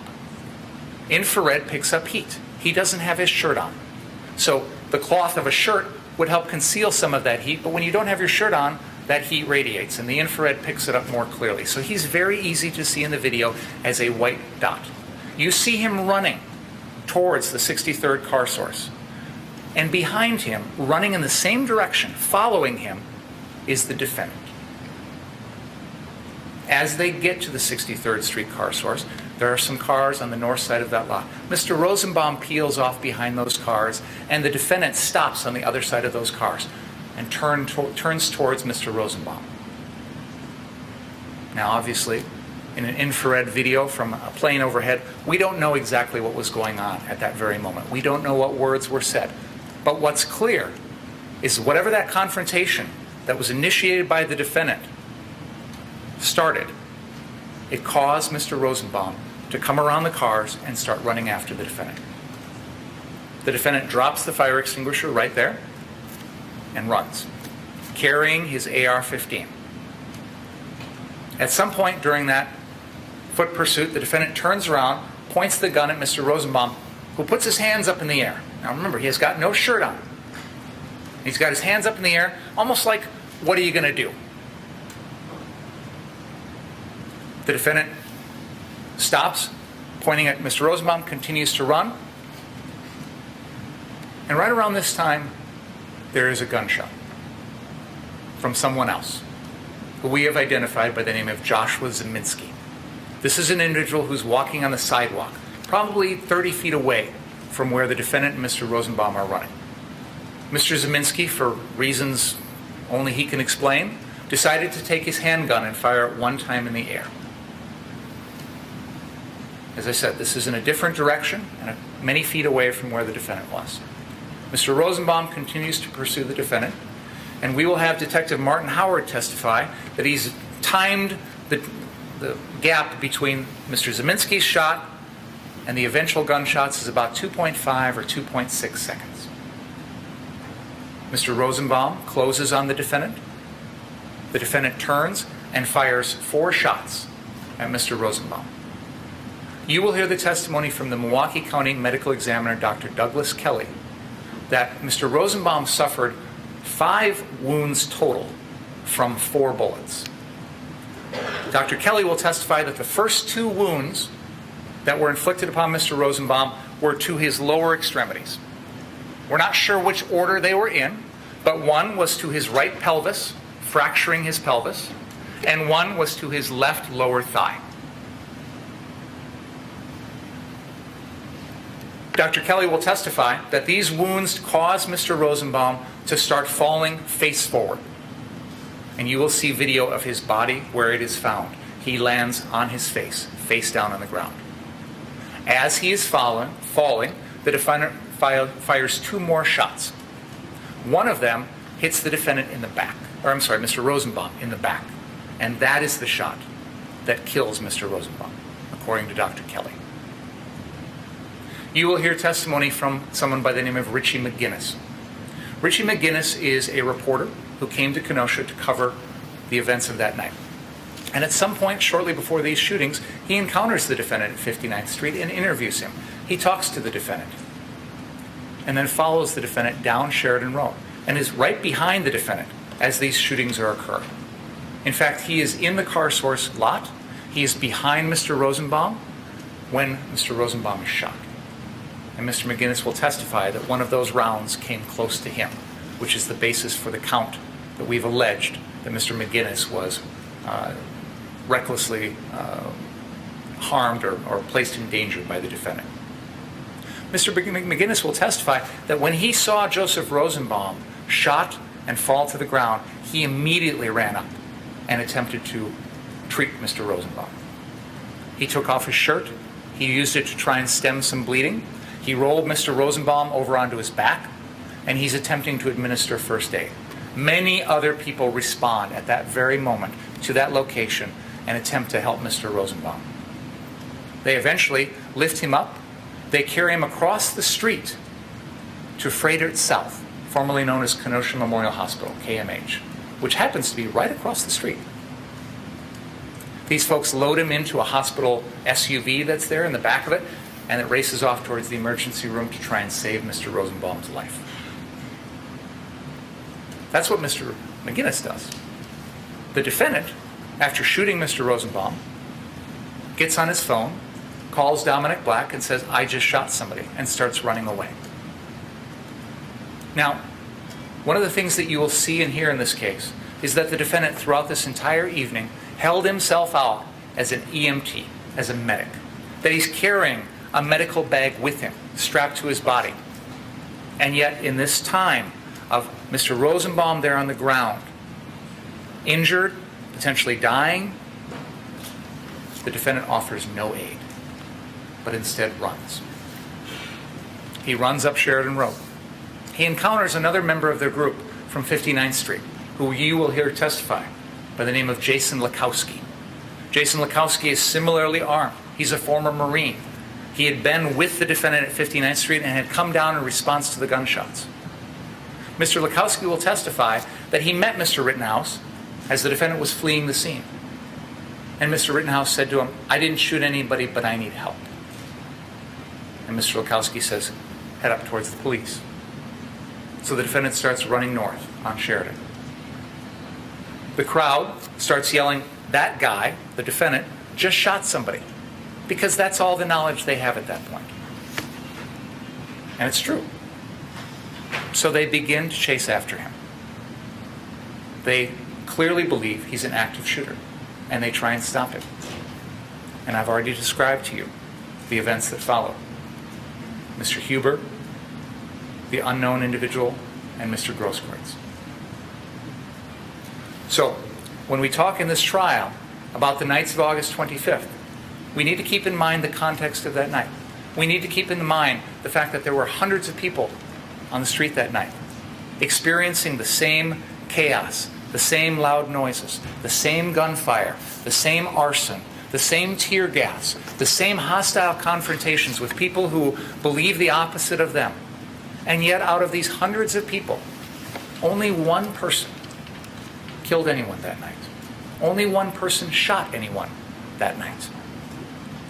When we consider the reasonableness of the defendant's actions, I ask you to keep that in mind. Now, in this trial, you are going to hear from a number of witnesses from the state. I've already told you about a few of them. We are going to begin the testimony with Dominic Black, and he will tell you a little bit about the acquisition of those guns. You will hear from Corey Elijah, who was live streaming the events that night. You will hear from Detective Martin Howard, who worked diligently to gather evidence, including many different videos, many different photos of the scene that night. We are going to use that television to show you these things so that you can see them yourself. I know many of you alluded to the fact yesterday that you've watched or read things about this. You will get the full story here in the courtroom, and you will see some things that have not been made public yet. We intend to do that by moving the TV as central as we can so that you can see it as up close and as well as possible. And we will show you as much as we can about the events of that night. You will hear from the FBI individual who was in the plane taking that infrared video that shows the defendant chasing Mr. Rosenbaum and initiating that confrontation. You will hear from other individuals who took video that night. You will hear more about Joseph Rosenbaum from his girlfriend, Carrie Ann Swart. She will tell you about his hospital stay. She will tell you about that bag. She will tell you about what was in that bag. You will hear about Anthony Huber. You will hear that he was a skateboarder, that he lived for skateboarding, that he was at the skate park at Penoyer Park all the time, that he actually knew Jacob Blake personally, that he came out that night because he wanted to show support for his friend, Jacob Blake. You will hear what sort of person Anthony Huber was. You will hear from other witnesses who have been affected by that night. You will hear from law enforcement witnesses who did a lot of investigative work to assemble all of the evidence against the defendant in this case. And you will hear from Dr. Douglas Kelly, who will testify regarding the cause of death of Anthony Huber, the gunshot wound to the chest. And you will hear that the shot that killed Joseph Rosenbaum was a shot to the back. And based on all of that evidence, I think you will agree with me that the defendant is guilty of all of these charges. Thank you. Thank you, Mr. Bingham. Let's take about a 10-minute break. Please don't talk about the case during the break.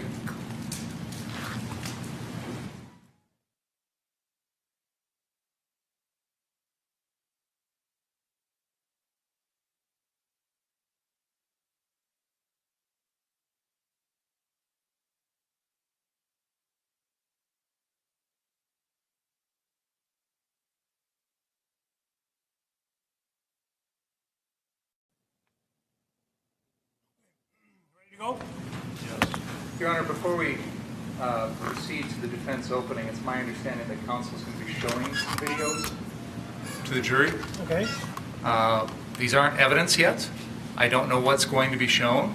And I think it's unusual procedure. I've often considered using exhibits in my opening statement, and I think it's generally accepted that they're not evidence yet. So we can't be showing them to the jury unless they're in evidence. And we don't have any of this in evidence yet, so I would object to that.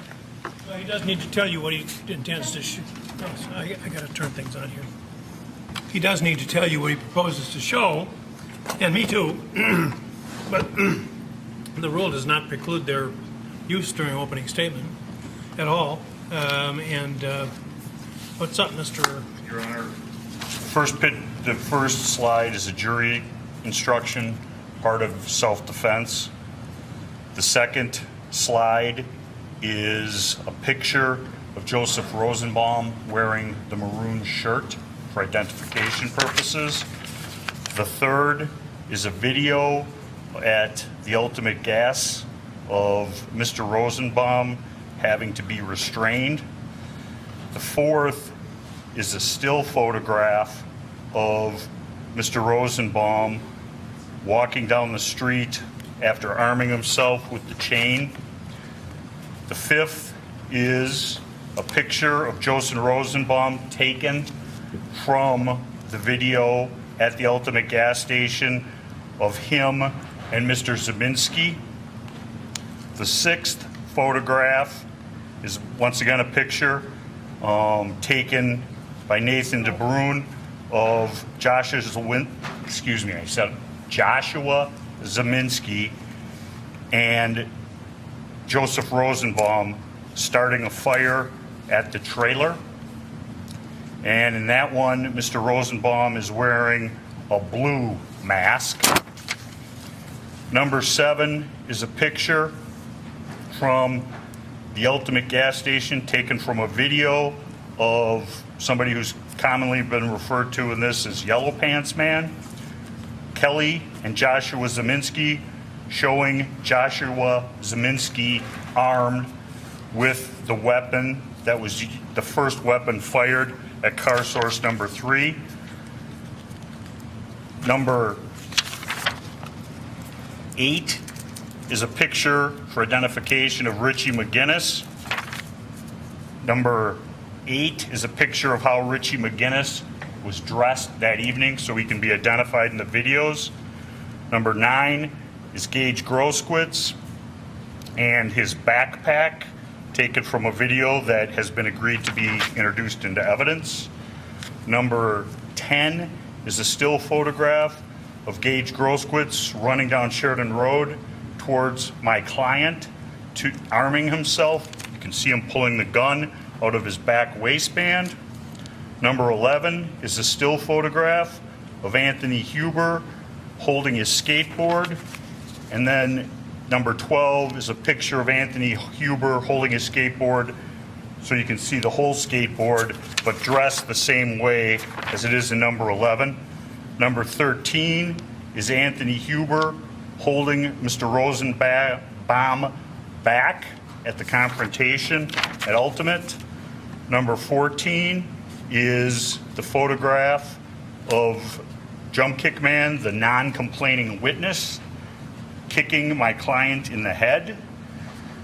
15 are two close-up photographs taken from that of the shoes of Jump Kick Man.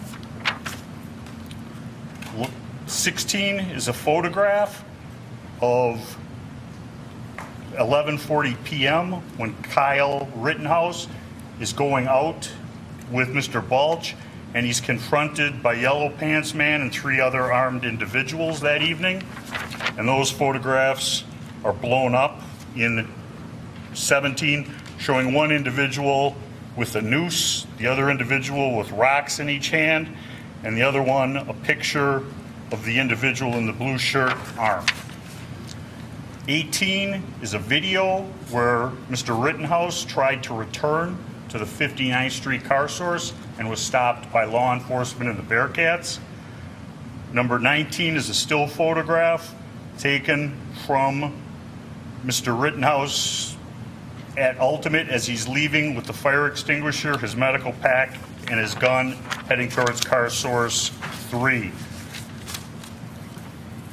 20 is the video, what's called the infrared video, with Kelly Zeminski, Joshua Zeminski, Rosenbaum, my client, and Richie McGinnis circled and identified. 11:48 is a still photograph of Mr. Zeminski's arm in the air, firing the first weapon, the first shot. 22 is that same photograph from the video, same video, a photo just a couple of seconds later with 2 circles, one identifying Mr. Rosenbaum in yellow and another one showing Mr. Zeminski with his arm raised firing. 23 is a video taken from, and I always forget this gentleman's name, Lucas Zanin, from 63rd Street, right west of Sheridan, which forms the south edge of car source, and that's what Kyle was running to.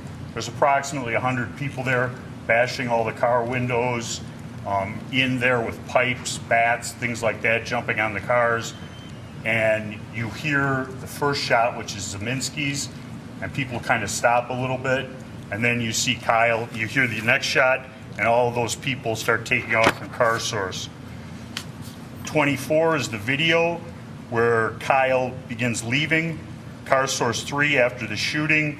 And on that video, you hear somebody who's been identified as Kelly Zeminski yelling, "Get him, kill him," things like that. He just shot him.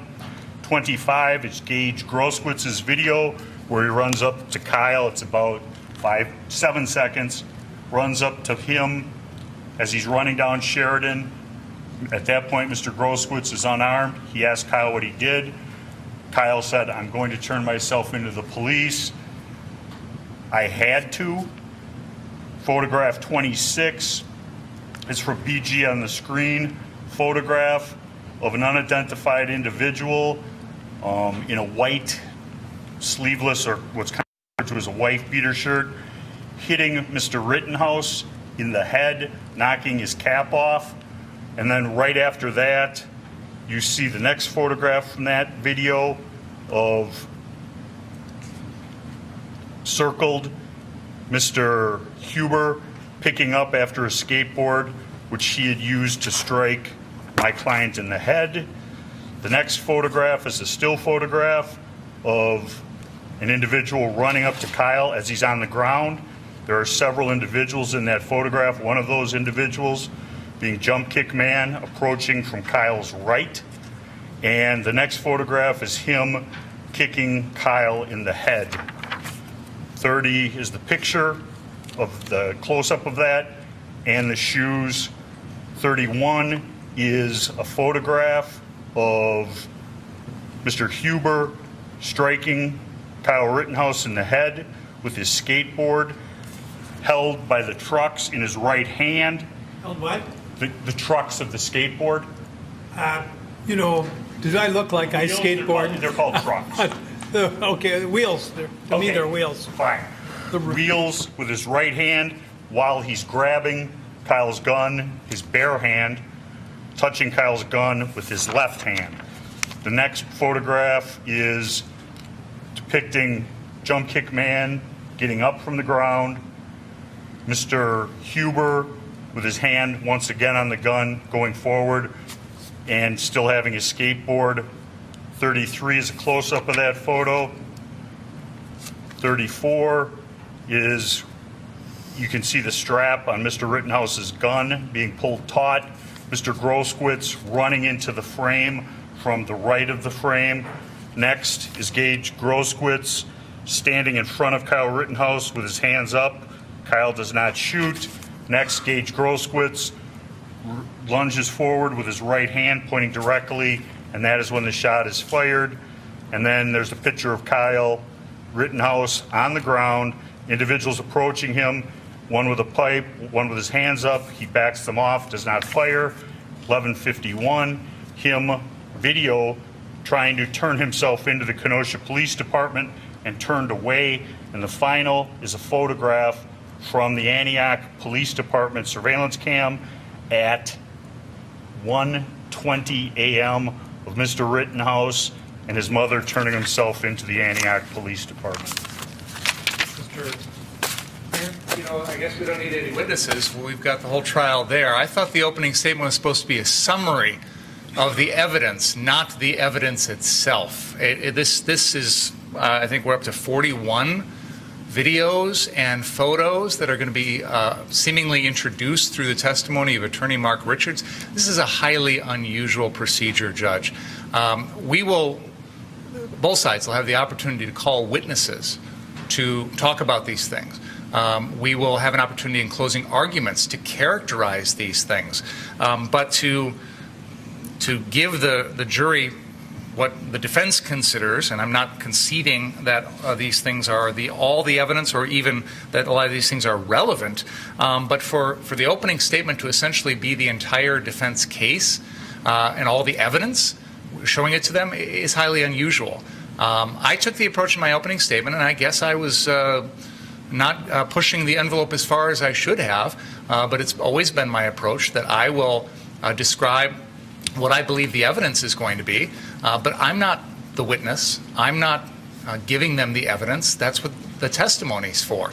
We've had a stipulation as to the authenticity of a lot of the things that counsel's talked about. That does not mean that they're admissible into evidence. It does not mean we're conceding relevance to those things, and I anticipate that there will be some arguments as to the relevance of a lot of these things. We've already had some arguments about some of these things. So, you know, you stressed to the jury that the opening statements would be brief. It took 5 minutes for him to list all of those things, let alone what it's going to take to actually show them and play them for the jury.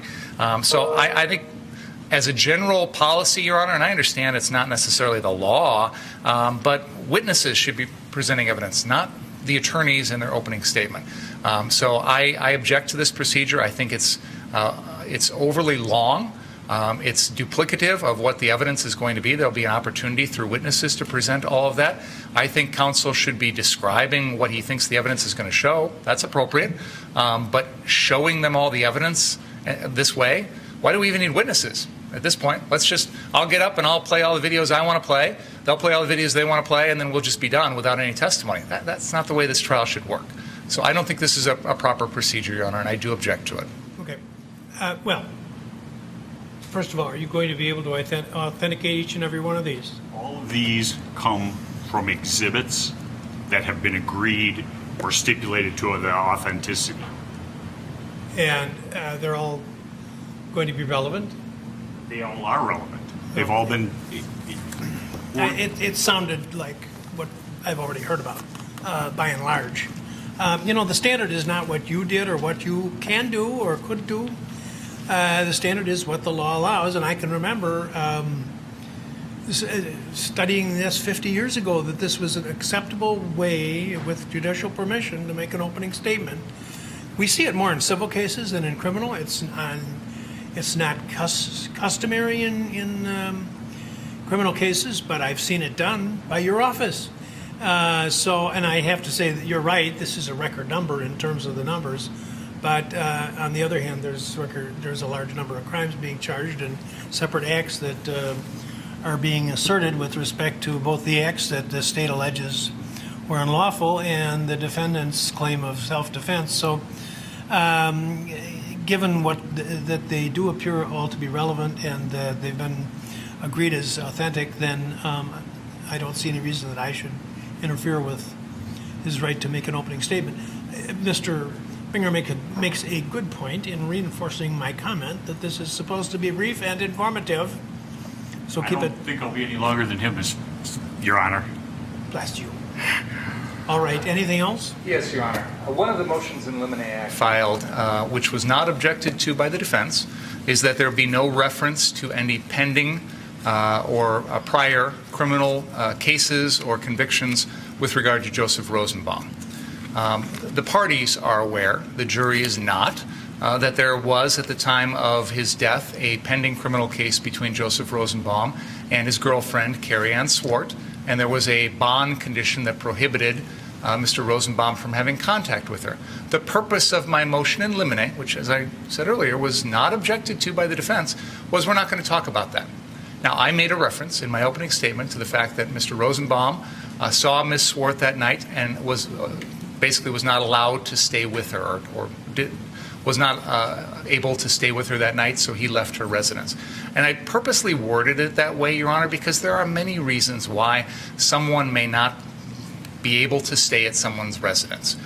It could be because of a bond condition. It could be for a myriad of other reasons. It's my understanding from an off-the-record discussion with counsel that he intends to go into this. He believes I've opened the door to it. I wanted a pretrial ruling from the court on this issue. We got one. And I'm now raising it because if it's going to be mentioned in the opening statement, I think this is the time to address this issue rather than in the middle of an opening statement. So I'm bringing it back up again. I do not believe that my statement opened the door to it. And frankly, my statement is not evidence. So I don't know that it can really open the door anyway. But by and large, I was very careful in the way I worded that. And I don't think it opened the door. I don't think, regardless, this is a relevant issue for this trial. Mr. Rosenbaum's conduct with regard to Ms. Swart has nothing to do with what was going on the street that night. So it is completely irrelevant, and I would ask that the court reaffirm its prior ruling on my motion in limine. Your Honor, he can't have it both ways. He can't go and say he was at the house and he couldn't stay there and not. Why can't we tell the jury why? Because there was a no contact order. It's not appropriate. He thinks he didn't open the door, but he danced through the door. And he also talked about the hospital, got out of the hospital. He was in a mental hospital. And he's going to put her on the witness stand and we're not going to get to ask that? I mean, that's insane. I was very careful about the word hospital, Your Honor. I believe it was actually St. Luke's in Racine, which is a medical facility. It is not a mental institution. This wasn't Mendota or Winnebago or something along those lines.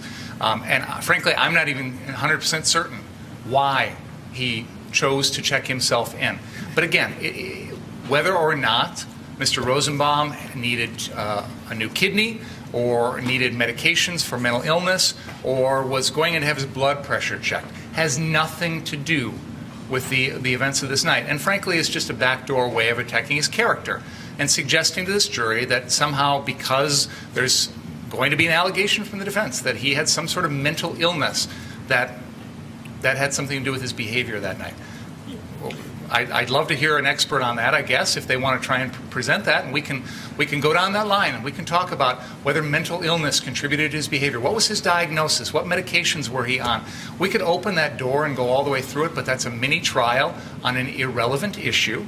And if it's going to come in, there's a way to get it in through an other acts motion, which was never filed by the defense. And I certainly have not opened the door when I talk about the word hospital. This could be COVID treatment. It could be a kidney transfer. It could be anything. It does not open the door. And again, I was very careful in the way I worded that, Your Honor. If I start talking about his medications, or I start talking about, seeing a psychiatrist or something like that, that's different. Hospital is a very nebulous term that could mean a myriad of things. Help me out here. I thought when I read the pretrial motions, and I know there were a series of them on which there was agreement, so I probably may not have the best recall of those because I didn't have to put too much thought into it. But I thought that the references or the statements which were attributed to Mr. Rosenbaum were, "I just got out of jail today." You're telling me that there was also discussion about hospital? No? Or there's no video or statements or audio of Mr. Rosenbaum talking about the hospital. The only relevance it has, Your Honor. Well, wait a minute. So Sure. is there testimonial? Are we going to hear testimony that he made statements that he had just gotten out of jail that day? There's going to be statements to that effect. Okay. My But in underst- fact, your statement on your opening statement was, and I will tell you this. I'm going to ask you to try to reconstruct it for me, or if necessary, I'll have the reporter read it. But I don't recall the exact statement. I do know that I thought at the time, I'm surprised he's going into this because it may trigger a response. So what exactly did you tell the jury? What I said, Your Honor, is that Mr. Rosenbaum had gotten out of the hospital that day Right. and was carrying around a plastic bag, Right. which is the kind of bag that hospitals give you to carry around your personal belongings.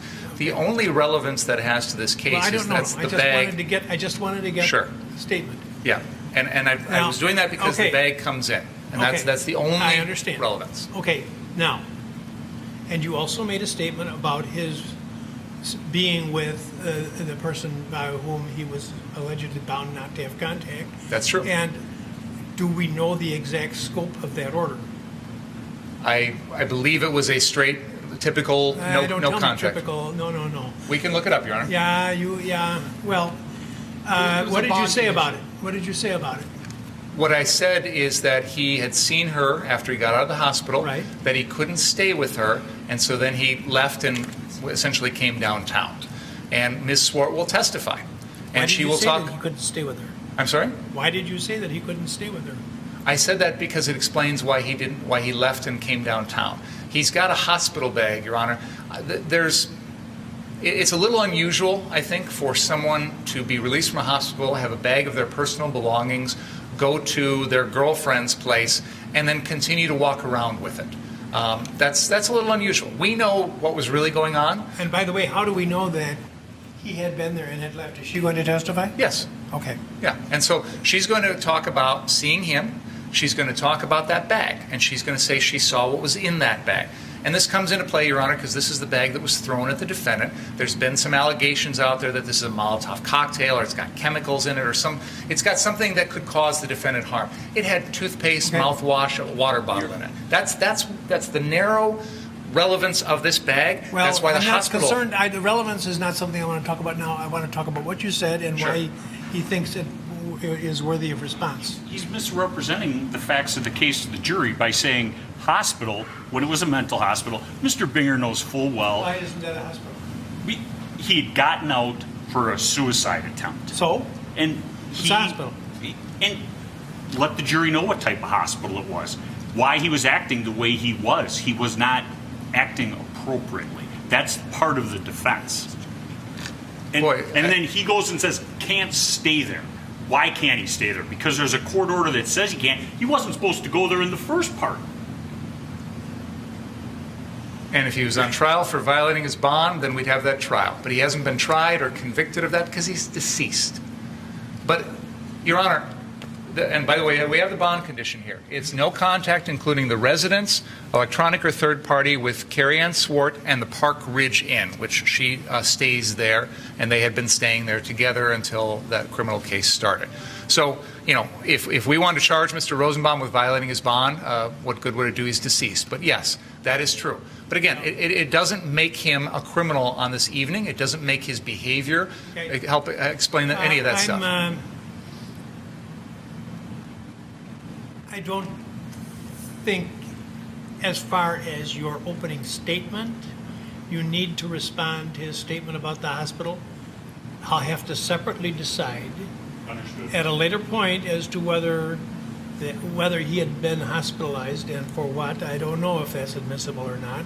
I suspect that it is not, but I'll keep an open mind. As far as his not being there or not supposed to be there, again, I'm not sure that I want to hear about that in your opening statement. Again, I'll hear you later as to why you think that would be relevant. Just because he's talking about my client traveling here from out of bounds, right, and he's trying to say, oh, he had a good excuse for not being at home. He couldn't stay there that night. Well, the jury should know why he couldn't stay there. Well, I don't know. If he can't stay there, he can't stay there. She could have kicked him out because she didn't like his having a hospital bag. I don't know. I'm not sure it's necessarily relevant. He was where he, like the defendant, was not supposed to be, allegedly, and we'll have to play out. But don't talk about those two things in your opening statement. Anything else? No. Okay.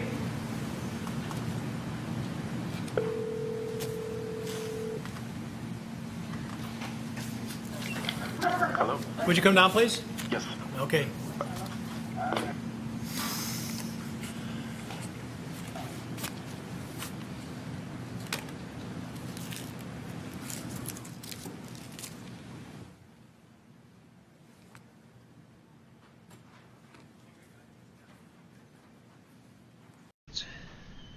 May it please the court, ladies and gentlemen of the jury, good morning still for the next 10 minutes. This is my opportunity to tell you and show you what I believe the evidence will show. You've heard the state's opening statement, and now I will give mine. We have two very different outlooks on the events of August 25th of 2020. Kyle Rittenhouse was present in Kenosha, Wisconsin on the evening of August 24th. He stayed at his friend's residence, Dominic Black. He saw on the live streams and things like that the events of the 24th. He saw car source number one, as I refer to it, the one that's on the east side of Sheridan Road, burn, all of the automobiles burned, destroyed. He saw the looting going on. He saw the other businesses burnt down. And the next morning, he went down to downtown Kenosha to look at the damage. He stopped and he helped clean up at the old Ruther High School. I think it's called something else now, but when I was around here, it was called Ruther, and before that, Bradford. And he saw that. He met one of the owners from CarSource, and they talked, and they decided that they would offer their services, him and Dominic Black and Nick Smith, to help protect the property of CarSource. Ladies and gentlemen, the evidence will show, in spite of what the media and public statements and things like that have been, the evidence will show that Kyle Rittenhouse had strong ties to Kenosha. His father lived in Kenosha. His mother lived in Antioch, Illinois. Kyle worked here in Kenosha County at the Recplex in Pleasant Prairie as a lifeguard.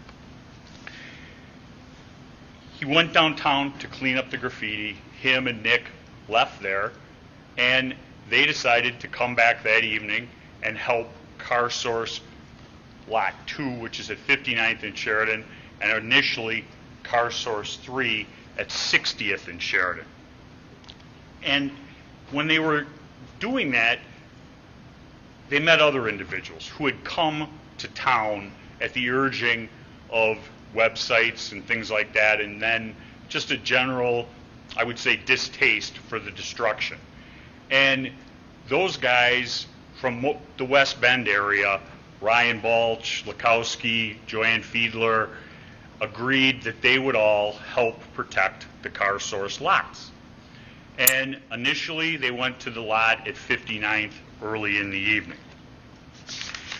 And what will end up being, you will see the events of that night unfold in video and still photographs. But ultimately, what this case will come down to, it isn't a whodunit, when did it happen, or anything like that. It is, was Kyle Rittenhouse's actions privileged under the law of self-defense? That is, that the defendant believed that there was an actual or imminent unlawful interference with his person. The defendant believed that the amount of force which he used or threatened to use was necessary to prevent or terminate the interference, and that his belief was reasonable. You as jurors will end up looking at it from the standpoint of a 17-year-old under the circumstances as they existed on August 25th of 2020. And Mr. Binger makes a big thing out of Kyle Rittenhouse was the only person who shot somebody that evening. True. Mr. Rittenhouse was the only person who was chased by Joseph Rosenbaum that evening. This is Joseph Rosenbaum. And what's important in this photograph is, one, it will allow you to identify him throughout the course of trial. Notice the belt, the baggy, lengthy jeans, and there will be a fair amount of testimony, I'm sure, regarding the maroon shirt. He's obviously currently wearing it. Mr. Rosenbaum was at a location, and Mr. Rosenbaum had, along with other individuals, started a dumpster on fire. And when somebody put that dumpster that was very close to a gas station out, Mr. Rosenbaum became enraged. I'm going to go back. Is the sound on? Shoot me, nigga! Shoot me, nigga! That's just a brief snippet of that interaction. And he was upset, and he's yelling that he wants to be shot. And you'll see individuals in the full video, which you'll see in the course of trial, holding him back, trying to stop him from getting at an individual who is dressed with a baseball cap, an AR rifle, and short pants, who looks very much like Kyle Rittenhouse. Here's Mr. Rosenbaum during the evening. Him and his friend or associate, Joshua Zeminski, had just come from starting a trailer on fire. He arms himself with a chain and goes up and down Sheridan Road, carrying this rather heavy chain used to tie down equipment. Next is a still photograph taken from the Ultimate gas station where he was shouting, "Shoot me, nigger, shoot me, nigger," at a Black Lives rally. Who is that behind him? Joshua Zeminski. The evidence will show that Mr. Zeminski, also named as Alec Blaine, and Mr. Rosenbaum are together throughout the evening. And Joshua Zeminski plays a central role in this scenario on August 25th. One, creating chaos and havoc with Mr. Rosenbaum. And two, more importantly, when we finally get to car source number 3, Mr. Zeminski is the individual who fires the first shot that evening behind Kyle Rittenhouse as he's being chased by Mr. Rosenbaum. Here's a picture with two circles. Mr. Rosenbaum and Mr. Zeminski starting the trailer on fire on Sheridan Road along with a dumpster. You see the photograph, the second one circled. Testimony will show that that is in fact Mr. Rosenbaum wearing a blue mask, not his shirt over his head, and carrying a bag, which I'm sure there will be much testimony about. Other individuals in this, once again, Mr. Zeminski. In the photograph taken at the Ultimate, this is a still from one of the videos you'll get to see, is Mr. Zeminski armed with the weapon that he ultimately fires at the car Source 3. The individual with the red hair is Kelly Zeminski. She has a backpack and there's a circle on her hand with a big, heavy flashlight. As you can see, there was no need that evening for a flashlight other than it being a weapon. Count 2 is an individual by the name of Richard McGinnis. He was a reporter covering the riots in Kenosha. He had covered the riots in Portland, Minneapolis, and he will tell you, when he's called to the witness stand by either the state or myself, that he was dressed like this that night. The black t-shirt with the white back, the helmet on his head, and he had interviewed Kyle Rittenhouse and talked to him, and Mr. Balch and Rittenhouse were going to go out and see if anybody needed medical attention that evening, and Richie McGinnis was going to follow along. He will testify that he goes out with them, and eventually they have an interaction with the individual who we refer to as Yellow Pants Man. This is Gage Grosskowitz, the individual who is the victim, or excuse me, the complaining witness in count 5. I apologize. And in that photograph, you see that he's wearing a backpack and he has his cell phone in his hand as he does throughout the evening filming. Photograph 10, excuse me, the next photograph, is, the evidence will show Gage Grosskowitz running down Sheridan Road, and you see his hand going into the back of his waistband, pulling out a firearm to arm himself. The evidence will show, through testimony of an individual by the name of Nathan DeBrune, that that yellow dot right up there is where Kyle Rittenhouse is as they chase him down Sheridan Road. Mr. Grosskowitz is not in any danger.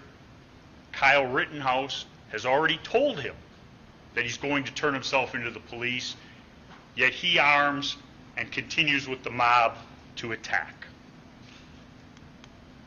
This is a picture of Anthony Huber, the individual who attacks my client as he's laying on the ground after being kicked in the head by Jump Kick Man with his skateboard.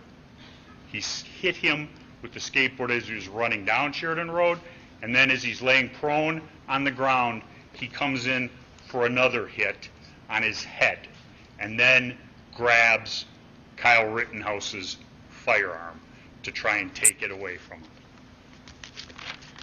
The next photograph is a picture to look at the whole skateboard, the size of that skateboard, the trucks of that skateboard. Ladies and gentlemen, I would love to be able to hold up that skateboard in front of you as evidence today, because then you could see it. You could see the weight and the heft of what a skateboard is. And what that skateboard would do is somebody takes it in their hand and swings down on somebody's shoulder, head, and neck, trying to separate the head from the body, as Mr. Huber did. But Your Honor, I'm going to object to the argument here, Your Honor. This is straying beyond a characterization of the evidence, and it's Mr. Richards' interpretation as an argument. you'll see the photographs, you'll see the videos, and ultimately you'll get to make the decision of what Anthony Huber was trying to do. The skateboard doesn't exist because Ms. Giddings, his girlfriend, in spite of repeated requests by Detective Howard, refused to produce it. That's what the evidence will show. Mr. Huber at the Ultimate Gas holding back Mr. Rosenbaum, who is ultimately the individual who lit the fuse that night.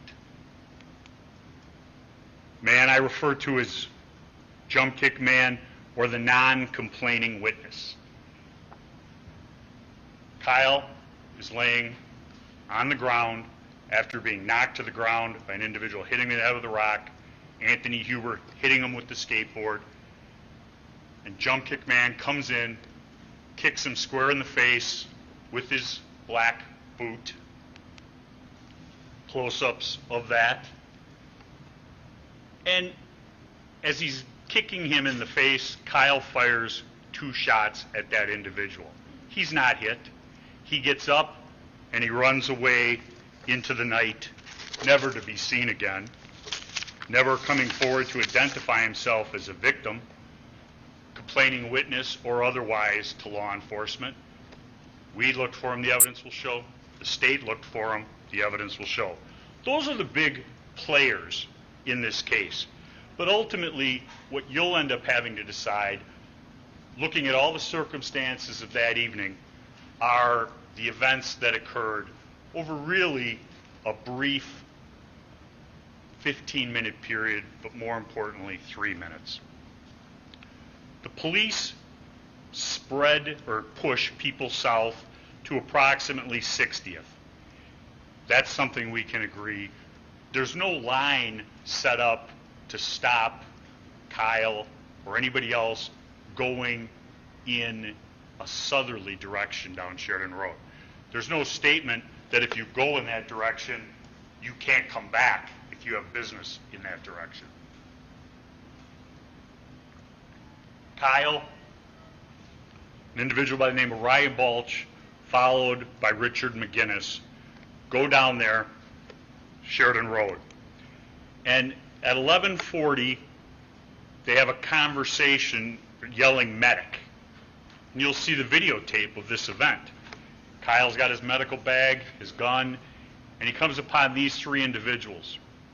And the individual in the yellow pants accuses Kyle Rittenhouse of pointing a laser sight from a gun at him.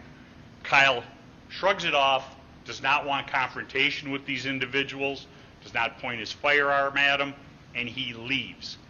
Why does he leave? Because he doesn't want trouble. These are the 3 individuals who were with Yellow Pants. One individual is carrying a noose. I don't know what that's for. The other individual, the testimony will be from Kyle Rittenhouse and Richie McGinnis, had rocks in his hands. And then the blue-shirted individual was carrying a 9mm firearm. Richard McGinnis will tell you about the marauding nature of these individuals. He was so intimidated by them after Kyle walked away that he had to give up 2 White Claws to him to settle him down and some cigarettes so that he would be able to leave them. Kyle, from there, realizes he's been separated from Mr. Balch. He goes over to the Ultimate Gas Station looking for Mr. Balch and is unable to find him. What happens next is he attempts to get back to Car Source at 59th and Sheridan Road. This is Kyle on the right coming into the frame.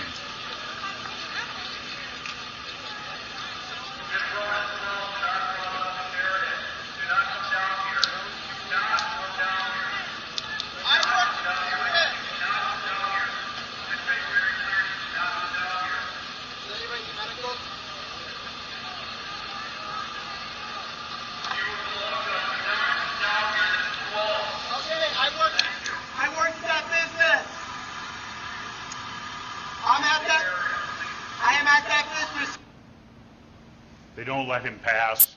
He goes back to the Ultimate Gas Station, and a few minutes later, at approximately 11:45, he receives a phone call from Dominic Black, Dominic Black informs him, the evidence will show, that they're breaking windows and starting fires down at Car Source 3.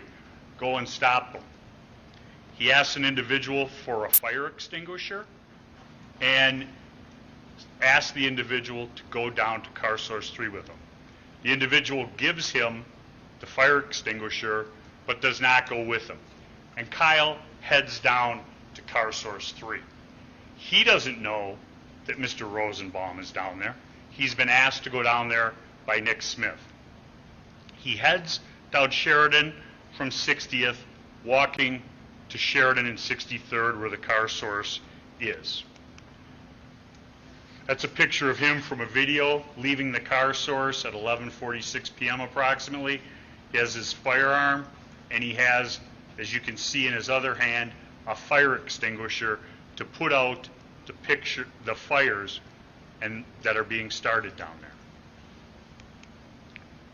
This is an aerial photograph that the state had referred to in its opening, and it's actually started to roll, and you'll see circles in here. There's Kelly Zeminski in the green lettering, and that's a thermal image, excuse me. I don't think I did start. It starts very slowly.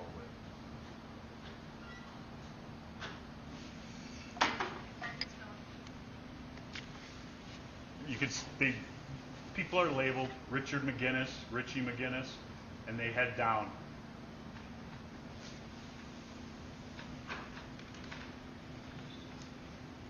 You see Mr. Rosenbaum come around from hiding in the cars, beginning to chase my client. You'll see the flash of the firearm from Mr. Zabitsky, and you'll see the flashes of his first shots.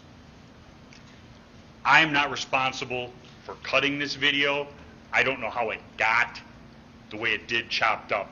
That's the FBI up in the plane that took this video.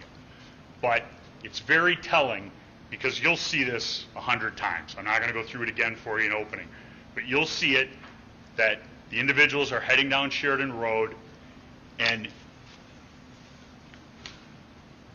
you'll see this Mr. McGinnis is now over here, go and hide right in this location.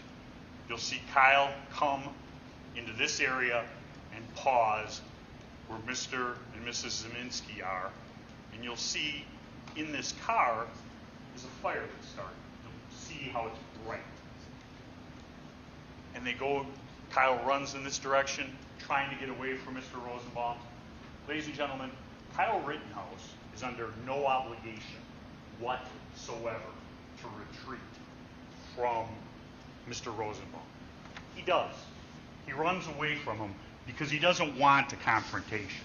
He doesn't want trouble, which makes no sense with what the state says about him hunting or chasing him down. He's trying to get away from the individual. You'll hear testimony, not just from Kyle Rittenhouse, but Balch, Mr. Balch, about Joseph Rosenbaum stating to Kyle and to Ryan Balch in each other's presence, if I get either of you two alone, I'm going to kill you. Flat out threats to murder. When Mr. Rosenbaum is shot in the Car Source Lot 3, there's been a gunshot behind Kyle. He turns to address Mr. Rosenbaum with his firearm. Mr. Rosenbaum is not deterred. He continues to run. And you'll see that on numerous videos, closing the distance. Mr. Rosenbaum could have stopped at any time. Mr. Rosenbaum is wearing that maroon shirt on his face as a mask, covering up his identity, because he wants to steal my client's firearm and use it against him to carry out the threat he had made earlier. That isn't just the word of Kyle Rittenhouse made up after the fact. You'll hear the testimony of Richie McGinnis, who was close that evening. He was following behind them. You'll see him on the video. He'll testify to you in court, he did not feel endangered. He was doing his job. He will testify that Joseph Rosenbaum let out, as he put it, one of the scariest screams I ever heard, yelling, "Fuck you," and dove for Kyle Rittenhouse's gun. Kyle Rittenhouse fires. He fires 4 shots at Joseph Rosenbaum. The state wishes to slow everything down into a microsecond. Those 4 shots, the evidence will show, took 0.76 of a second, 76 hundredths of a second from first shot to last shot. Those shots will be those measurements will be put forth by Dr. John Black, who's a certified video examiner. He breaks every frame down. He knows how much each frame takes. He counts the frames, and he comes up with that time.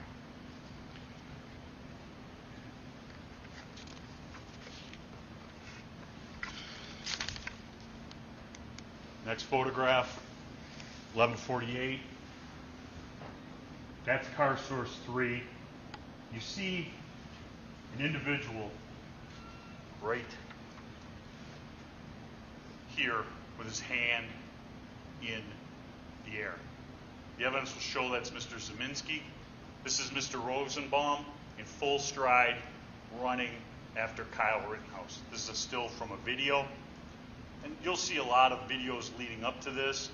You'll see a video, I believe it's from Corey Elijah, where he's confronted by Mr. Rosenbaum. And he doesn't want a confrontation. And he goes, you'll hear it on the video. The video is not showing that confrontation, but you hear Kyle's voice. And he goes, friendly, friendly, friendly. He thinks, because he's giving medical attention and helping people out, that people don't have an animosity against him. He's wrong, but that's the belief in his head, and Mr. Rosenbaum chases after him. And I believe that the state will want to say, why did he go down there? He went down there because Nick Smith asked him to. Why didn't he keep running? 1, you don't have to run, but 2, I'll show you a video from 63rd looking back onto the car source lot, taken by an individual who will testify and his daughter. Next photograph, circled again, Zeminski with the arm up, Rosenbaum in full stride chasing and an arrow pointing to Kyle. This is the video from 63rd and Sheridan Road.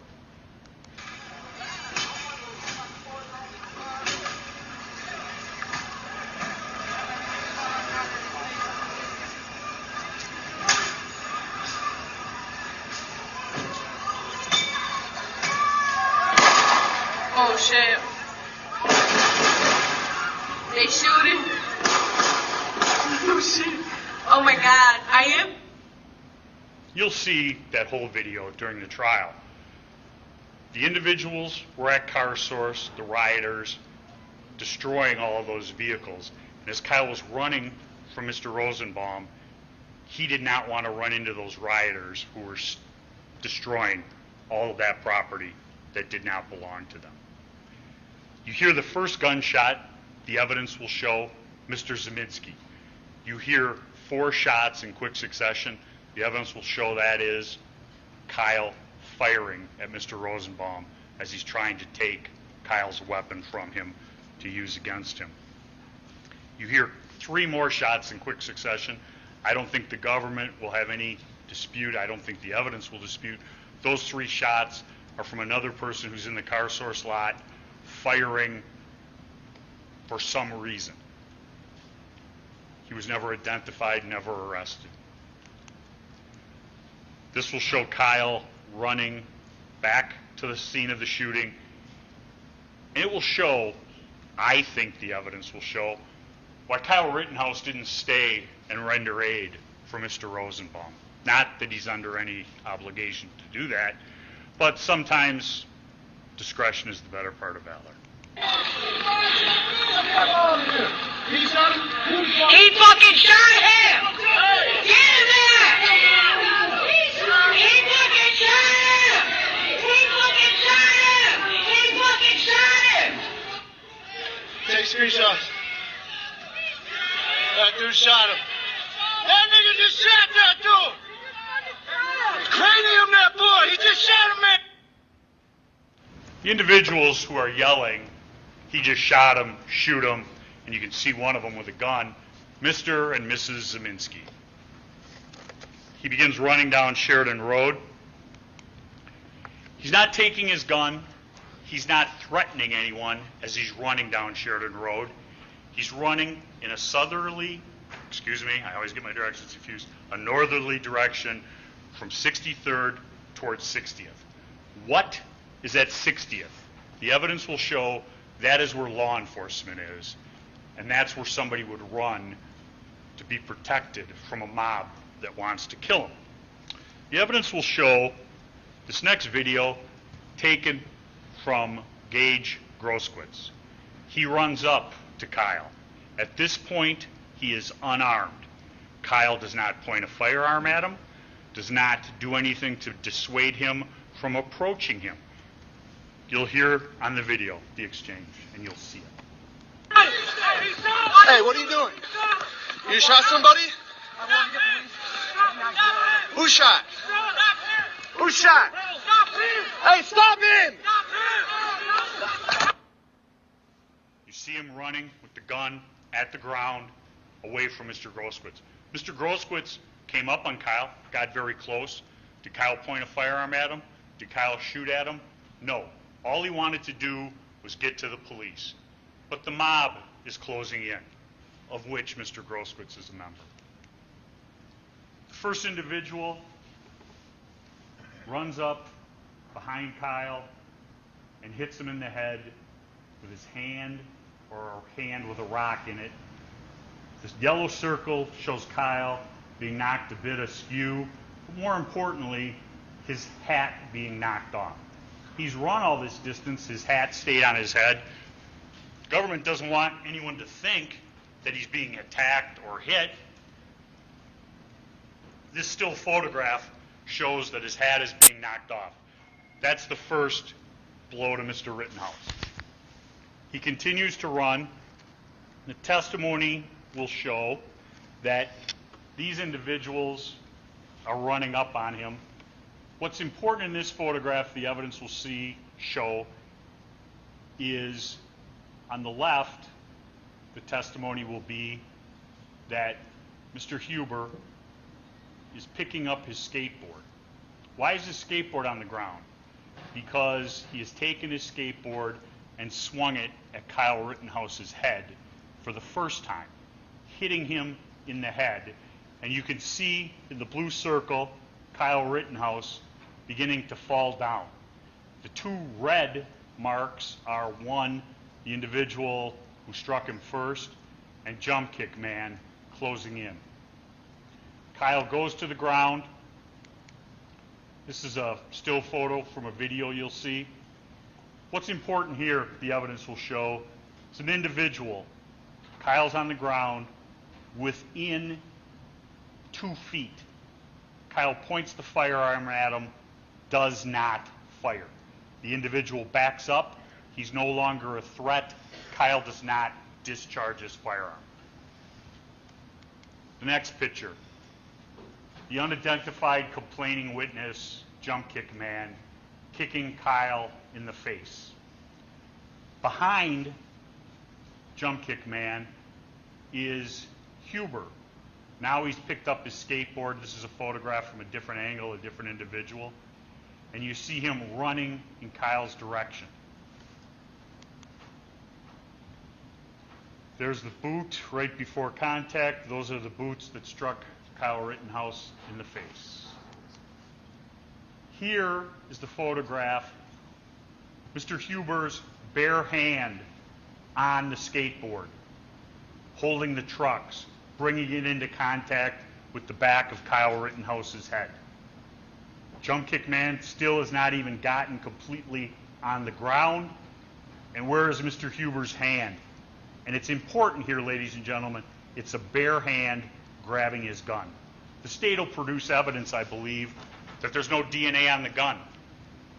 He must not have touched it. Ladies and gentlemen, there's video photographic evidence of him touching the gun.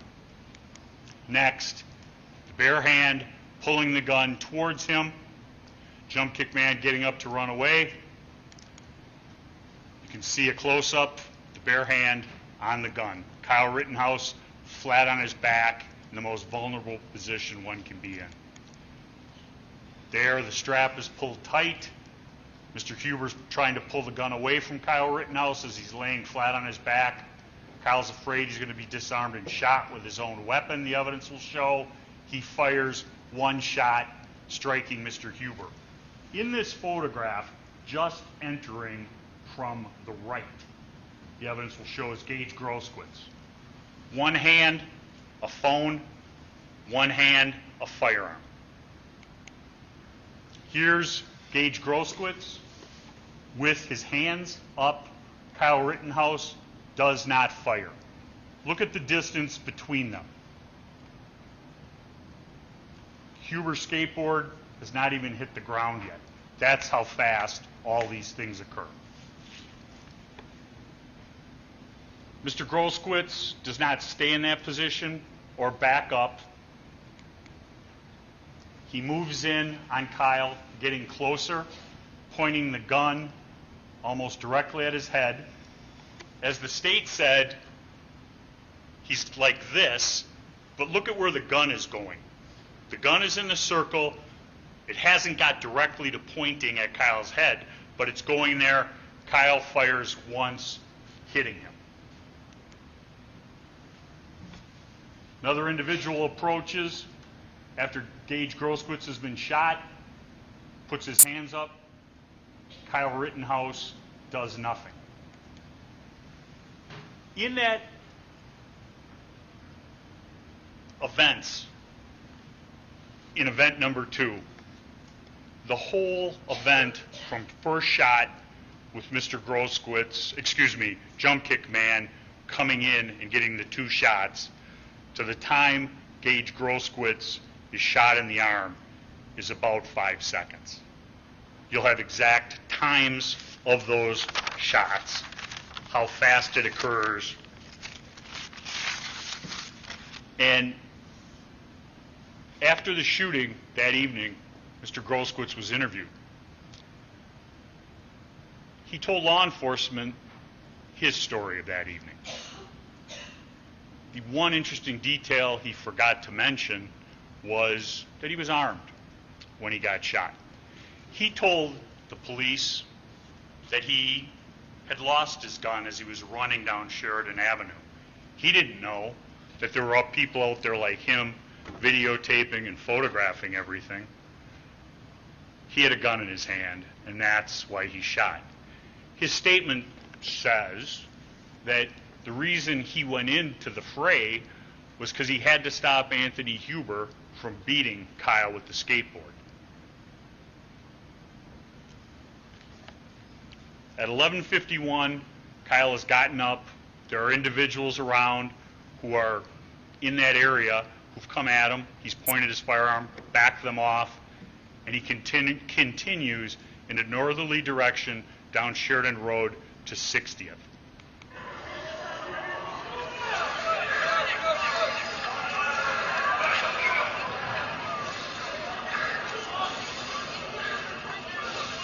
Hey, he just shot them! Hey, dude right here just shot them! Dude right here just shot all of them down there! That dude just shot them right there! That dude right here! Yeah!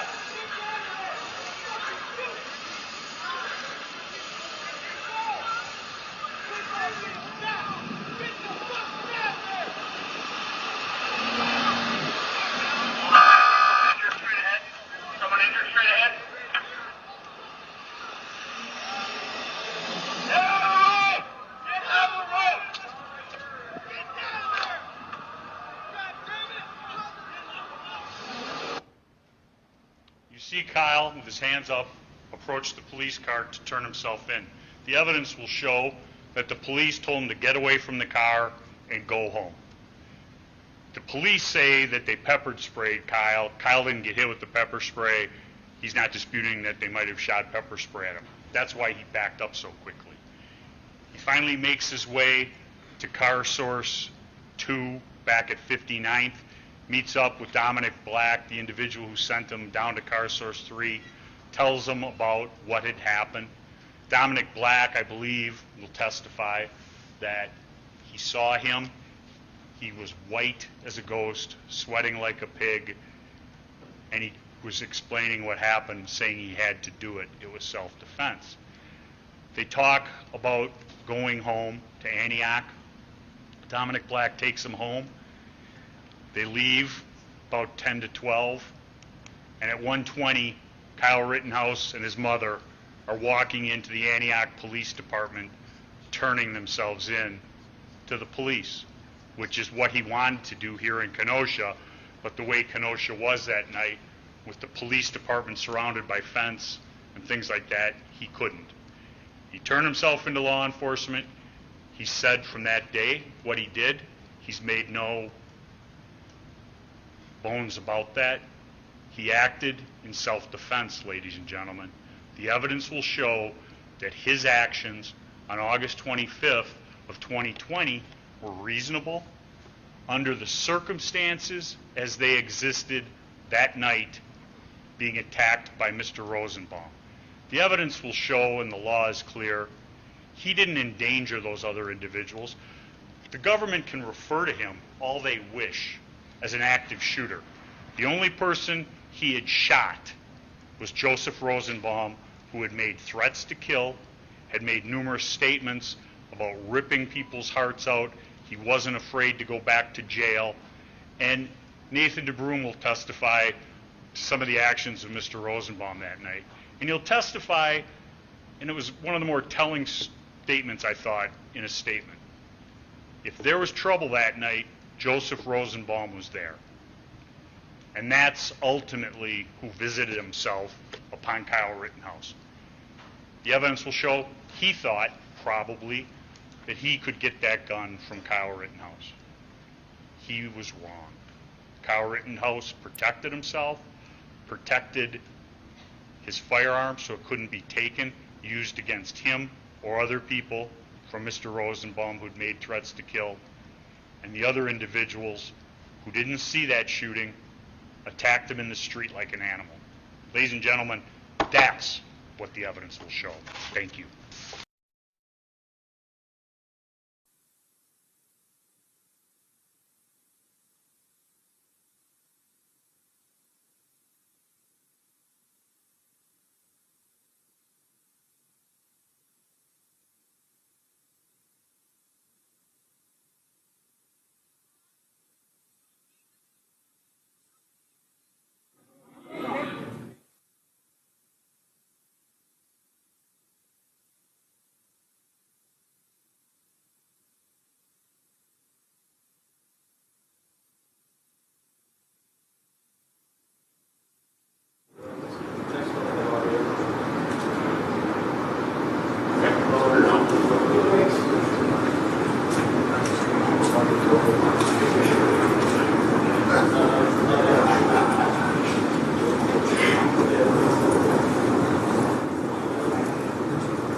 I work at that business. I am at that business.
Oh shit.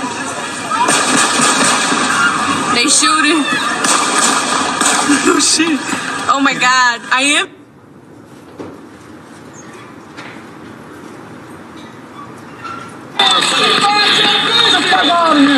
He shot him. He fucking shot him! Hey! Get him there! He fucking shot him! He fucking shot him! He fucking shot him! Take screenshots. That dude shot him. That nigga just shot that dude. Cranium that boy. He just shot him, man. Hey, what are you doing? You shot somebody? I want to get police. Who shot? Who shot? Hey, stop him!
Shot them! Hey, dude right here just shot them! Dude right here just shot all of them down there! That dude just shot them right there! That dude right here!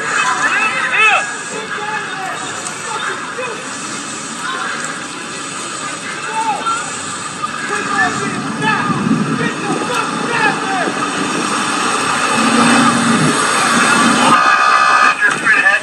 Someone injured straight ahead.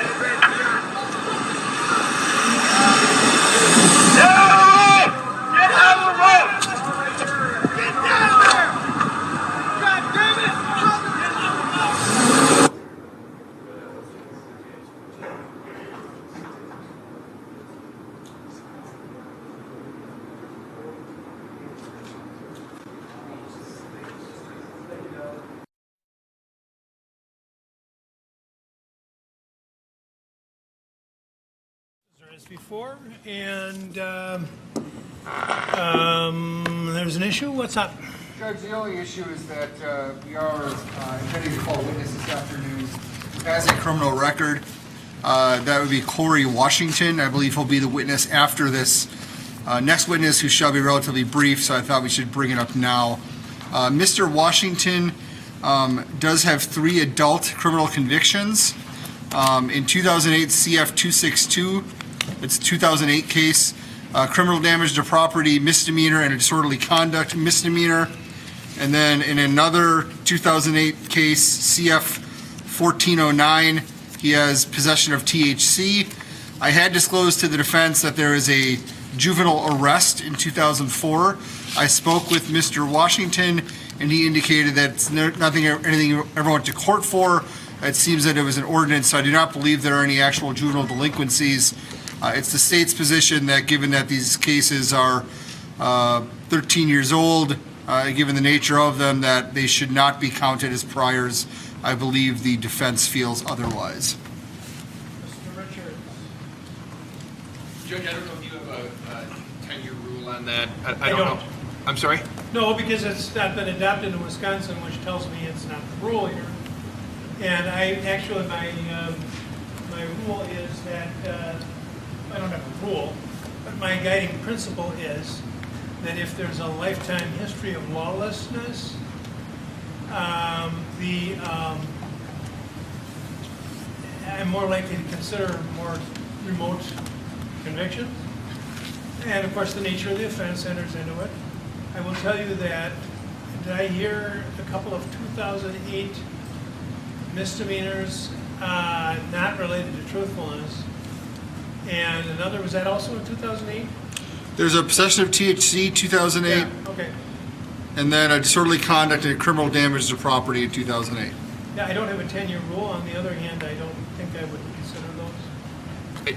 If I don't have a strong, I just wanted the court's final ruling on it. Okay, well, If you're not going to let him in, then you're not going to let him in? yeah, I don't think so. Very good. Okay. Ready to go? Yes.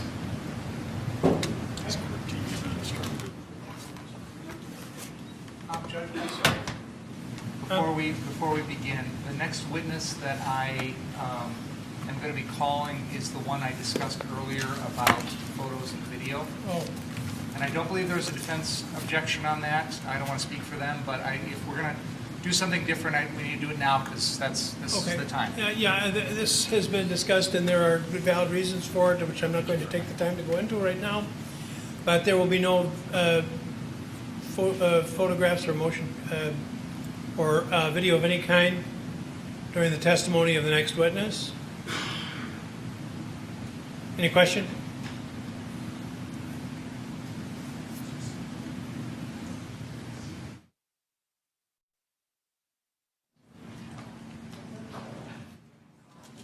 Okay, folks, this is this last witness. We're going to leave that right where it is right now because there's some technical matters that have to be worked out, communication issues, and that should be easily resolved, and we'll get that taken care of. And then, in the meantime, we're going to bring another witness up so as not to waste the time.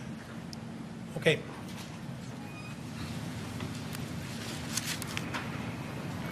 The state calls Corey Washington.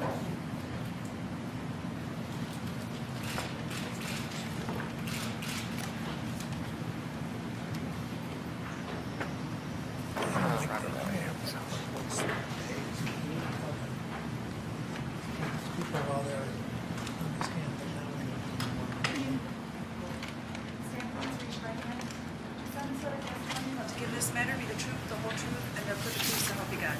Yes. You may proceed.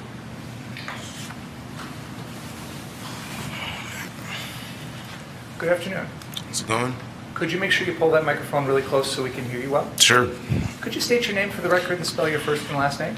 Corey Washington. Corey spelled Koeerri. Washington is Washington. What is your current employment? I'm self-employed. What kind of work do you do? I'm social media influencer. And would that include doing live streams on Facebook? Yes. Now, do you live here in Kenosha? Yeah. How long have you lived here? My entire life, I was born and raised here. And did you go to school here? Yes. Whereabouts? Starting from elementary school. Middle school and high school. I went to Washington Middle School, Ruther and ITA. And you mentioned that you do some work on social media. Were you involved in doing some live streaming on the night of August 25th, 2020? Yes. Why were you out there doing that on that particular night? There was a lot happening in the city. What was your purpose in trying to document that? Just create transparency. What do you mean by that? When things are going on, there's a bunch of opinions. You never know, what really might happen. So people like myself tend to go out and document situations just so there's a record of things. A lot of the time, especially, the media, there's sound bites and things that can be utilized. And in my opinion, people like myself make things better for everyone because it helps show at least another side of the full picture. Now, tell us what was going on in Kenosha around the time period of August 25th, 2020, in your own words. There was a lot of protesting. There was a lot of property damage that ended up happening throughout the week. Some would say riots, civil unrest. Some would say uprising.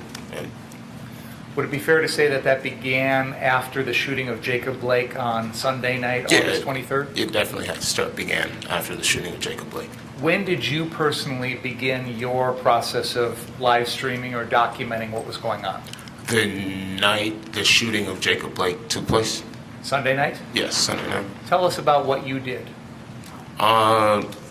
Starting from the beginning? On that particular night after the shooting, I assume you made some sort of decision, I need to be out there taking video? I mean, it was a Sunday night.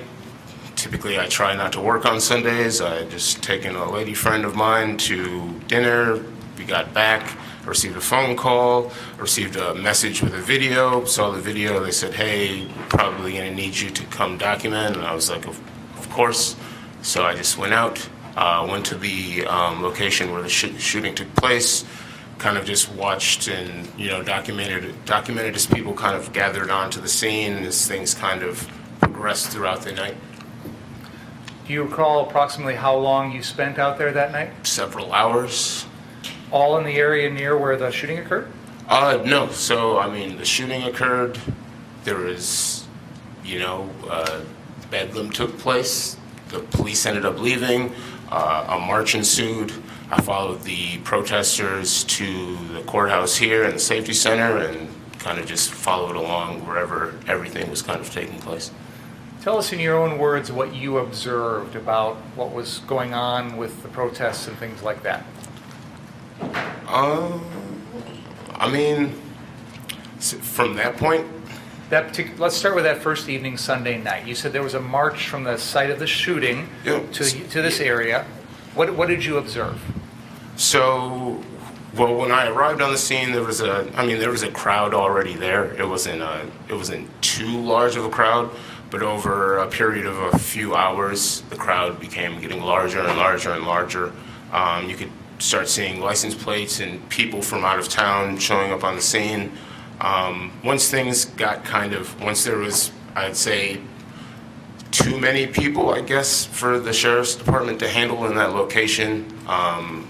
They spoke with the gentleman. After they spoke with him, I guess they decided to leave. They came back to the police station, and then afterwards, the crowd was there, and they're like, all right, let's head to the courthouse. So I just followed along the way. By the time the crowd got to this area, by the courthouse, can you give us an estimate of how many people were involved? Few hundred people, maybe. It's hard to say. It was, by that time, it's incredibly dark outside. There is a heavy police presence. I believe by the time the protesters got to the location, there was already, I believe, police from neighboring counties and cities already here to help. So to me, maybe maybe 500 people. I'm not sure off top. There was definitely a lot of people over time, and it kind of seemed to just kind of keep growing as things progressed throughout the night. Now, once the crowd got into this area by the courthouse, did they primarily stay here, or did the action move elsewhere? So as far as I could tell, initially things kind of remained outside of the safety center building. There was a lot of, sheriffs and police in riot gear kind of lined up. There were protesters kind of going back and forth with police officers, things of that nature. At a certain point, I don't know what happened. There was like tear gas deployed. People kind of started, spreading out. People were getting shot with rubber bullets. I had got shot and stuff like that too at the time of all of the disbursement. Took a few minutes to kind of, gather myself, got some attention, someone kind of patched me up or whatever. Get out, kind of out here to face Civic Center Park, right out in front of the courthouse here. And that's when I kind of noticed things were, I guess you could say, out of control. Throughout the entire summer, there had been a lot of protests going on, activists kind of going out, peacefully protesting, letting their voices be heard. So I was out, documenting all of that. But the moment when I came out and we had the roads blocked off with the garbage trucks or whatever, kind of to, I guess, contain the crowd or whatnot. But when I came out, I noticed all of the garbage trucks were on fire. That was kind of the point where I was like, oh, all right, this is not like anything that's been going on all summer. So, Did you see other incidences of property damage after that? yeah. What can you tell us about that? There was a lot that was kind of going on. There was people, of course, the trucks were on fire. I filmed someone going into the back of a truck probably a few minutes after it had exploded from the gasoline catching fire, going to the back trying to find debris or something to, break windows or whatever it may be. Captured someone throw, it seemed like a napalm or something, onto the courthouse. That got extinguished. And then there was another point where, some masked individuals in black were trying to burn down the dinosaur museum. So, for the most part, I try to not involve myself. The situation with the dinosaur museum, I involved myself in the situation just because, we don't have much stuff around here, And I'm a father, I have kids, I've grown up, I've gone to the dinosaur museum. So at that point, I kind of realized, I suppose it was not like, this is getting way too out of hand, Not saying that I condone people, being, being aggressive towards police or the courthouse or anything like that. But I could understand their grievances, I suppose, in the situation. But when it started leaking out to other stuff, like the dinosaur museum and stuff like that, that's when I was like, okay, well, this is... The dinosaurs didn't do anything wrong. Yeah, it has nothing to do with anything that was going on. What did you do to involve yourself in that situation? You said you did with the dinosaur museum? I stepped up, I kind of shouted at the crowd, like, hey, like, what are you doing? Kind of slightly interrogated one of the people that I assumed was involved. He seemed pretty passionate about burning it down or whatever it may be. And from there, kind of people in the crowd, I guess, I don't know, kind of were like, hey, yeah, he's kind of making a point or whatever. And then from there was kind of a dispute, and I kind of found a way to kind of get myself out of the situation because it seemed to be getting pretty heated. So. Did you observe any property damage that first night, Sunday night, in any other parts of Kenosha?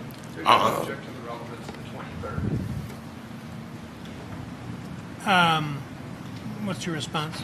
Well, I think first of all, it lays sort of the context of the whole situation. But second of all, there's been a lot of allusion to the fact that the defendant was motivated to come down here in response to this. So I think it's important that we get evidence about what it was that was going on. You may continue. So for the most part, of course, there was people that kind of trickled into other areas. But as far as I was able to see and document for the time that I was out there, which was quite a while, most people were kind of staying together in the same group, in the larger group. But of course, in a hot situation like that, of course, there's going to be people with their own motives and objectives that may go out and do other things as well. So I guess my question was, did you personally witness property damage along, say, 22nd Avenue, for example, or 60th Street, or any other parts of town that night? No, not that I recall. Of course, when the march was happening from the location of the shooting to the courthouse, I mean, there was, traffic stoppages and things of that nature, but people weren't being violent with random pedestrians or anything like that. It was really just like a march to this area. Okay. And until we got over here, that's when actual damage started taking place. Now, I believe you indicated that there were times during the summer where you were out recording people who were letting their voices be heard here in Kenosha. Is that fair to say? Yep, multiple times a week. Did you kind of get an idea of who kind of the main people were involved in those sorts of events? Mm-hmm. Is that yes? Yes, yes. On this Sunday night, after Jacob Blake was shot, Right. did there appear to be a different type of crowd to you? Yes. So in my opinion, so initially, the people that were on the scene are familiar faces. As things got more and more heated and more people started showing up, faces started to become more unfamiliar. I noticed at a certain point, I know for a fact the gentleman that talked to the sheriff before the sheriff's department and the police department ended up leaving was a gentleman, I believe, from Black Lives Matter Milwaukee. But I had not seen him before, and I mean, if you review some of my footage, I recall saying several times, like, who is this guy? Why are they talking to this guy, to kind of figure out what's going on? Because at the end of the day, most of these people seem to just be people that are passionate about what happened, but not organized at all. So. And when you were out on that Sunday night, were you live streaming on Facebook? Yes. Yes. Yes. Is it possible for folks to still Yes. go up and see that on your Facebook Yep, page? everything that I've ever recorded, unless it was taken down by Facebook, I haven't received any notice that anything has been pulled, it's all live on my Facebook. So let's fast forward to the next night, Monday night, the second night of protests and whatnot. Were you out live streaming that night? Yes. How would you characterize the events of Monday night as compared to Sunday night?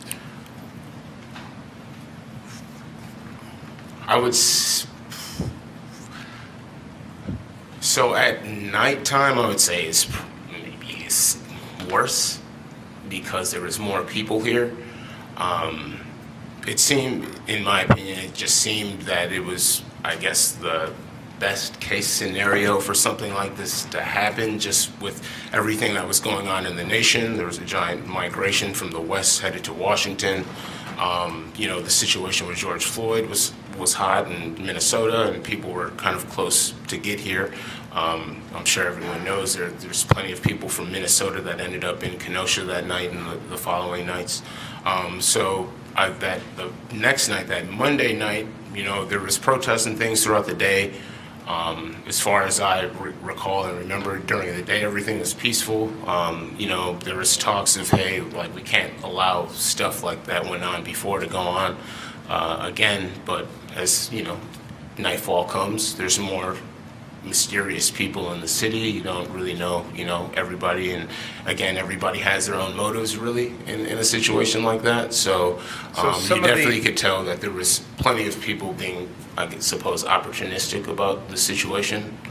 Some of the more noteworthy instances of property damage during all this, I don't know if you're familiar with them or not. The Car Source lot over on the east side of Sheridan burned one of these nights. Are you personally familiar with that? Yes. Did you witness any of that? Mm-hmm. Is that a yes? Yes. What night was that? Do you recall? I believe it was Monday night. There was also a lot of damage to the uptown area along 22nd Avenue. Yes. Did you witness any of that? Yes. Do you remember which night that was? I believe that was Monday night as well. And then I know the probation and parole office on 60th Street burned down. Do you remember if that was Monday night as well? I believe it was. Again, I'm sorry, I don't, it's not something that necessarily really wanted to go back and review several hours of, with everything that kind of transpired. So I believe it was more than likely that Monday night. I know for sure when the parole office burned down, I was there. I saw people go into it. I heard people say, let's burn down the parole office, and witnessed it on fire. So I didn't realize you said. witnessed it on fire. Witnessed it on fire. So let's go to the night of Tuesday night, August 25th, 2020, the night when the events of this case occurred. Were you out live streaming that night as well? Yes, I was. And how would you compare Tuesday night to the previous couple of nights? I would say it was calmer, much calmer. The crowd was more contained. There was a march that happened. That kind of ended towards the end of the night, maybe around 6:30 or 7 or so. That ended at Civic Center Park. The conversation that was had at the end of the march was, hey, everybody remain peaceful. Go home after this if if you're seriously about, wanting change and wanting justice to go home. After that was said, people dispersed. A lot of people did go home, but there was people that didn't go home, of course. When those people that didn't go home, they kind of stayed there at the Civic Center Park there until at a certain point they were kind of driven out of the park. Were you there to witness the interactions between those people in Civic Center Park and the police at this particular scene? Yes. On that night? Yes. Would it be fair to say that there were some fairly violent confrontations between the protesters and the police right outside of this courthouse that night? Would you agree with that? Yeah. Other than that, were you checking around the area to see whether there was property damage in other parts of the downtown area that night? Yes, so I generally what I would do, I would always kind of survey the area to see what was kind of going on. I'd find the crowd, figure out where the crowd was, see what they're doing, kind of go in the general area around, a couple block radius or whatever it may be. So when you were watching the crowd that Tuesday night, other than the demonstrations out in front of the courthouse, did you witness a lot of other arson, looting, property damage, that sort of thing on that particular night? No, not on Tuesday night. Now, there came a time in which you were recording your live stream along Sheridan Avenue, is that right? Yes, Sheridan Road, yeah. And are you familiar with the Ultimate gas station? Yes. Okay. And that's at 60th and Sheridan, is that right? Yes. Is it fair to say that you spent some time that night recording some video? Yes, yeah. We're going to have play a portion of your live stream. Could we begin at 18 minutes, please? And this has been marked as exhibit number 11. And I hope so. Let me just make sure that the power's on and everything.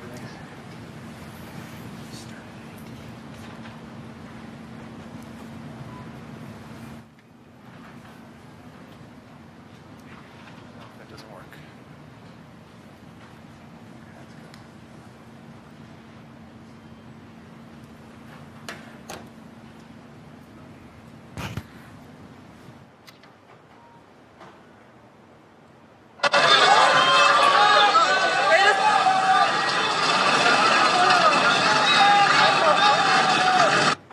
I want to pause for 1 second before we continue. Mr. Washington, what we're seeing on that screen, is that the live stream that you recorded on the night of August 25th? Yes. And do you recognize the location that's being shown in that video? Yes, that's at the Ultimate gas station facing west, Okay, kind of looking at the church. I believe it's a church right there. All right, thank you. Oh, I'm sorry. I meant to turn the power on, but it may not have kicked on. Oh, I can hit the input button.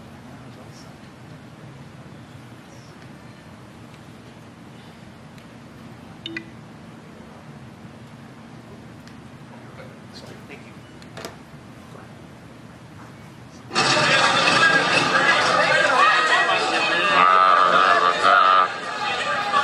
They're about to light up this garbage can. So I got a fire on the street. I got a dumpster, excuse me. So right downstairs.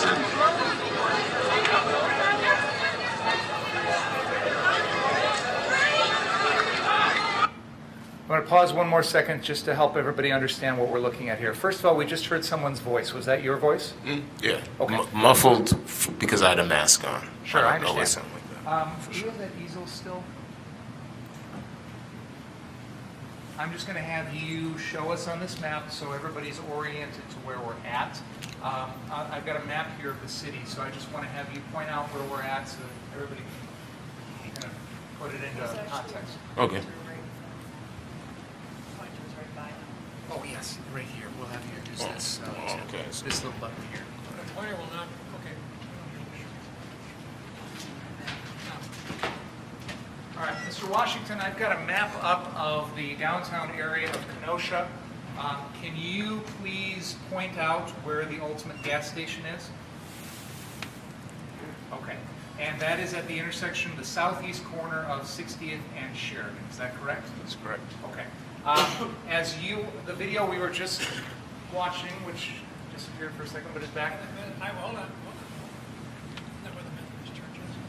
I was just going to ask that question. No. Southeast of 60th and Sheridan. At least when I went past it on my way here this morning, I thought that was the Methodist church. So, Judge, the southeast corner is Ultimate Gas. The southwest corner is First United. On this map, north is up. Did you say 60th and Sheridan? I did. What am I doing wrong?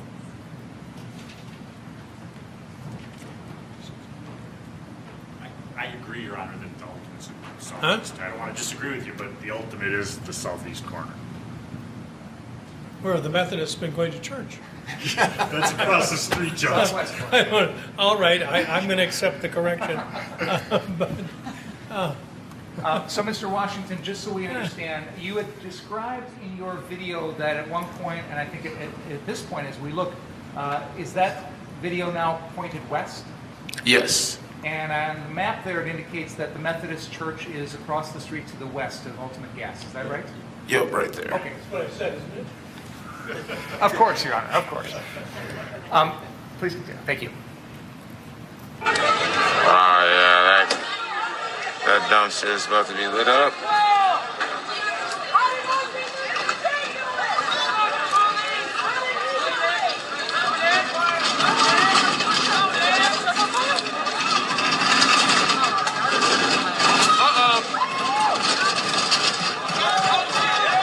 What the fuck is he doing? He's not working.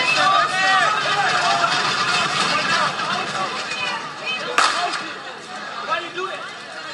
Why you do it? Why you do it?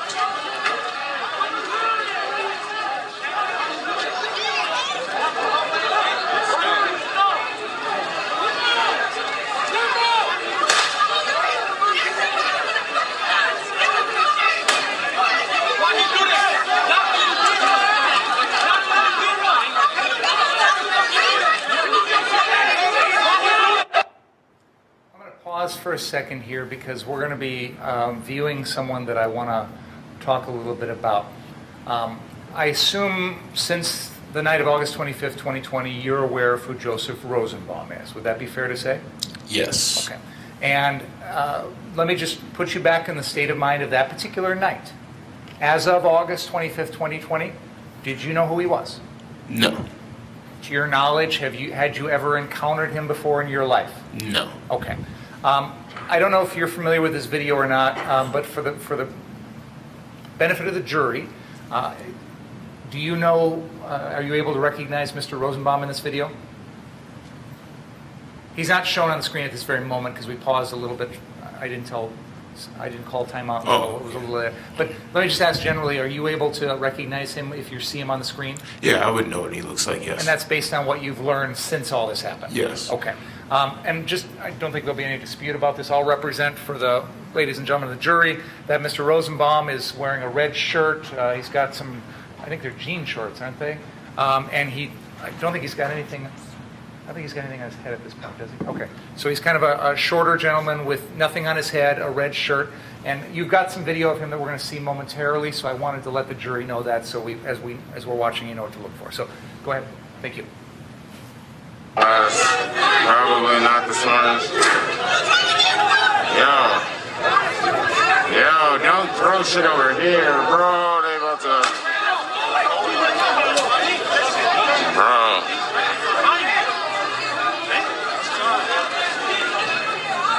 I'm not trying to get fucking shot.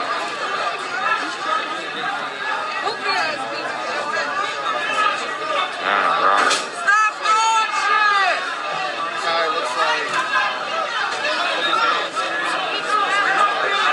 People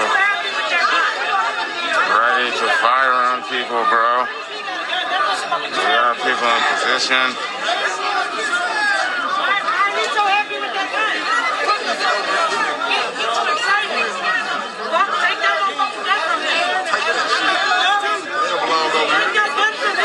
He look like he want to shoot somebody. He finna shoot them.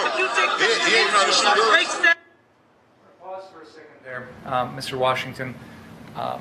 What you're seeing on the screen there, with all the people and all the action on that screen, at any point during this particular incident that we're watching, did anyone fire a gun? No. Did you see anyone get physically injured in any way? No. Please continue. Asshole! You too excited. You too happy, motherfucker. You too happy. You too happy with a motherfucker. Here because it's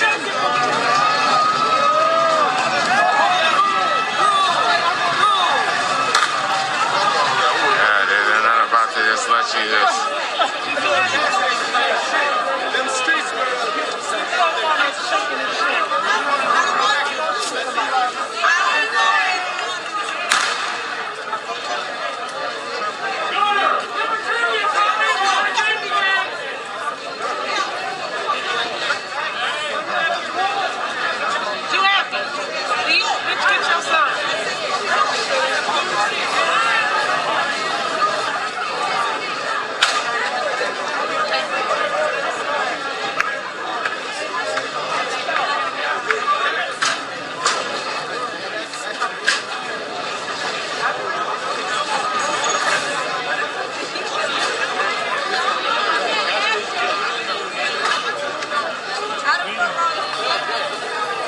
So it looks like the cops are leaving now.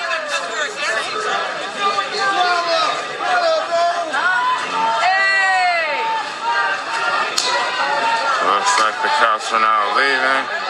Yo, don't. Come on, bro. What are y'all doing, bro?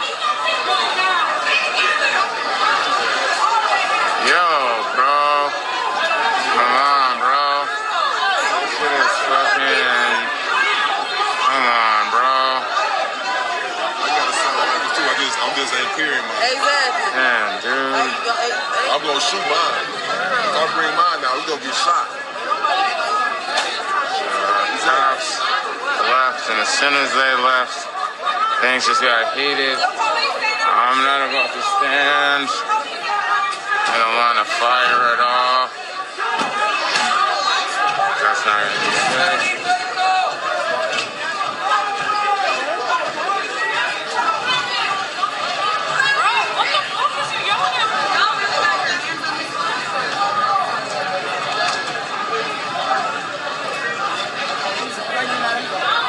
No, I'm good, man.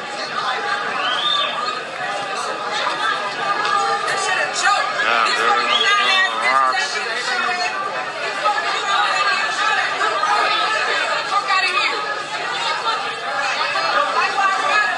So they headed back. Definitely people throwing rocks. Be careful. Careful, because they're throwing rocks.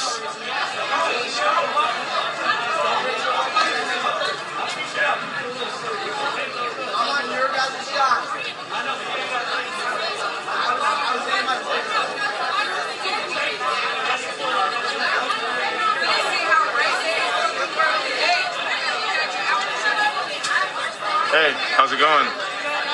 Good.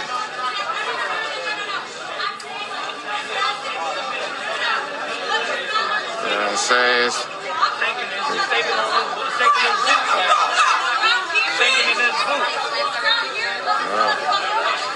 Shaking in his boots right now, ready to pull up his gun and shoot.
Corey, how long have you been here?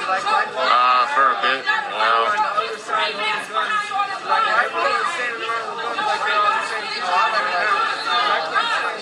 Tony, hey! Yo, they trying to circle us in! They trying to circle us in! Kyle's right there, they're circling us in! Y'all worried about the wrong shit right now!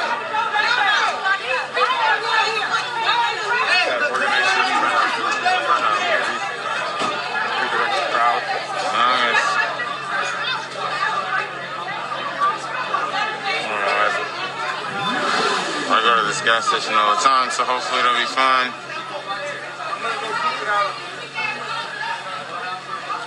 This is where I get cash out of the ATM, because across the street it's more expensive.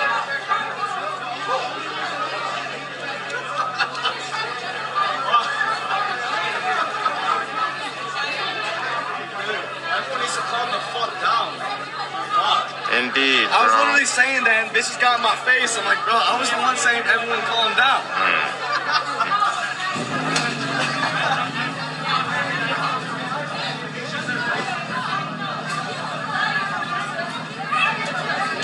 Everybody's just gonna have to agree to disagree, I think, man.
Mr. Washington, in that excerpt we just watched, I saw a number of individuals that were armed. Did you see that as well? Yes. And what was your understanding of what their purpose was out there that evening? If you have one. I mean, honestly, I didn't talk to everyone individually, so I mean, it's If you hard don't to know, that's really fine. answer that. Sure. It appeared to me that there were folks that had long rifles like AR-15s. Are you familiar with those at all? Yeah. Did you see folks at the Ultimate gas station armed with that type of rifle? Yes. How many would you estimate you saw?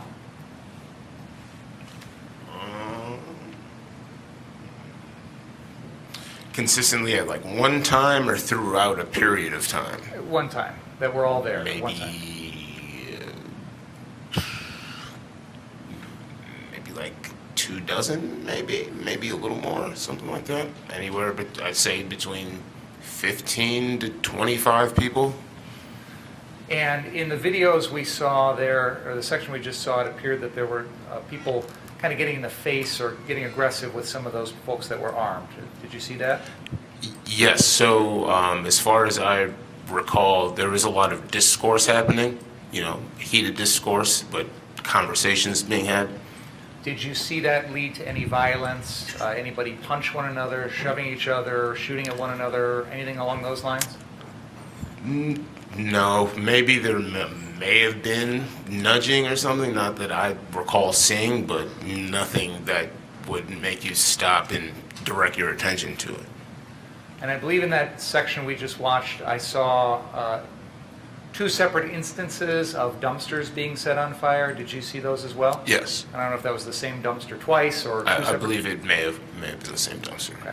And other than that being a perfect metaphor for the year 2020, did you see any property damage as a result of the dumpster fires? No, as far as I recall, the dumpster was lit on fire because the police pulled up in an MRAP and it seemed like protesters were like shoving it towards the police. It didn't seem like they were trying to destroy buildings with it or blow up the gas station or anything like that. There was a lot of people there. I don't know if people would let them do that.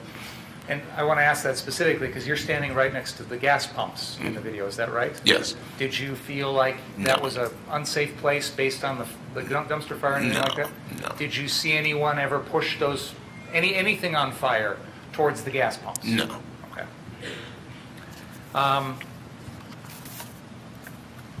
When you were doing your live stream, were there folks watching that you were aware of? Yes. Were you able to respond to them or communicate with them as the live stream was going on? Yes. Okay.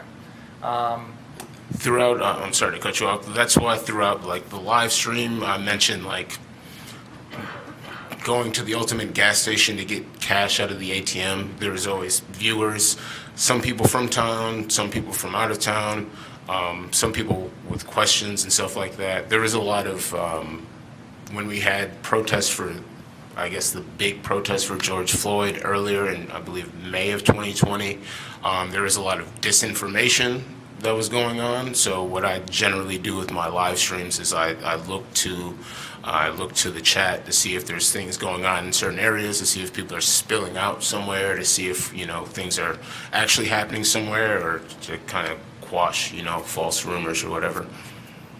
Your Honor, I do have an excerpt that I'm going to play next that's probably going to be about 12 or 13 minutes long. I don't know if you want to take a break now and continue in the morning. Are we going to, will we end up breaking afterwards and without this witness being complete? Well, I may be done with my direct at that point. I'm not sure. Well, we have to have him back for cross anyway. So Yeah. let's break for the date. And please don't talk about the case overnight. Read, watch, or listen to any account of the trial. We'll start again tomorrow at 9 and hopefully get right at it. And what? The clerk will talk to you about tomorrow arrangements. And You, and I'm sorry, Mr. Washington, you can step down. Thank you. Anything else? Okay, I'm going to ask that everybody leave the room right away, except for, pardon me? Well, or they can stay here. The people have to, you people, all right, whatever you say. I'm going to turn it over to you. All right, thank you.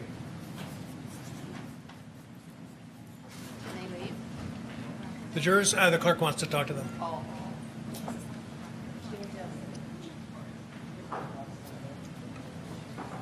Do you want them to go upstairs, Becky? Or do you want them in here? It's probably easy. Well, it's easier in here, but I don't know. How long is it going to take the media to scatter? Can I talk to you photographers for a minute? We have an issue with regard to firearms that have been marked and admitted as exhibits. Okay, let's, would you? Yeah, that's probably the best.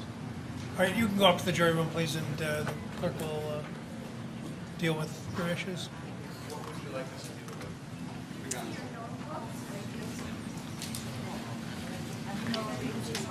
Come back to the police.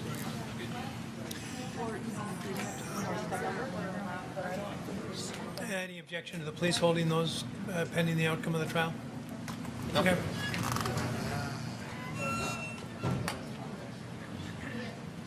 Or maybe you could just.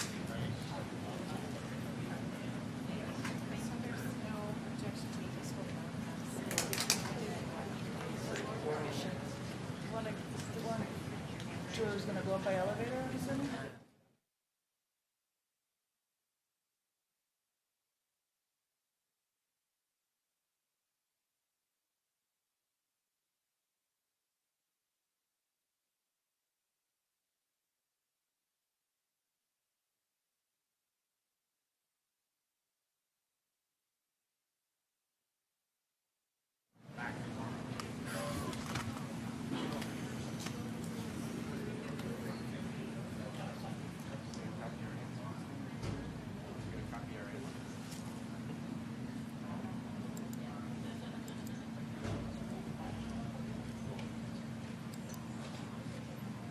We have all the headsets back.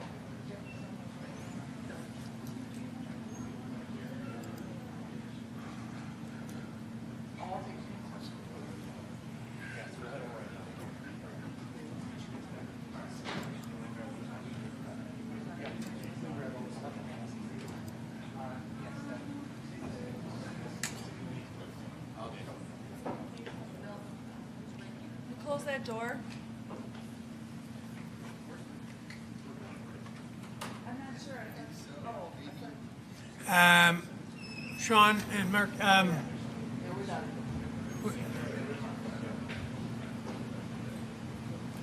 going to ask that you guys, and of course I already spoke about the shooting over the jury, can you not do any of these perp walk type things when witnesses come up?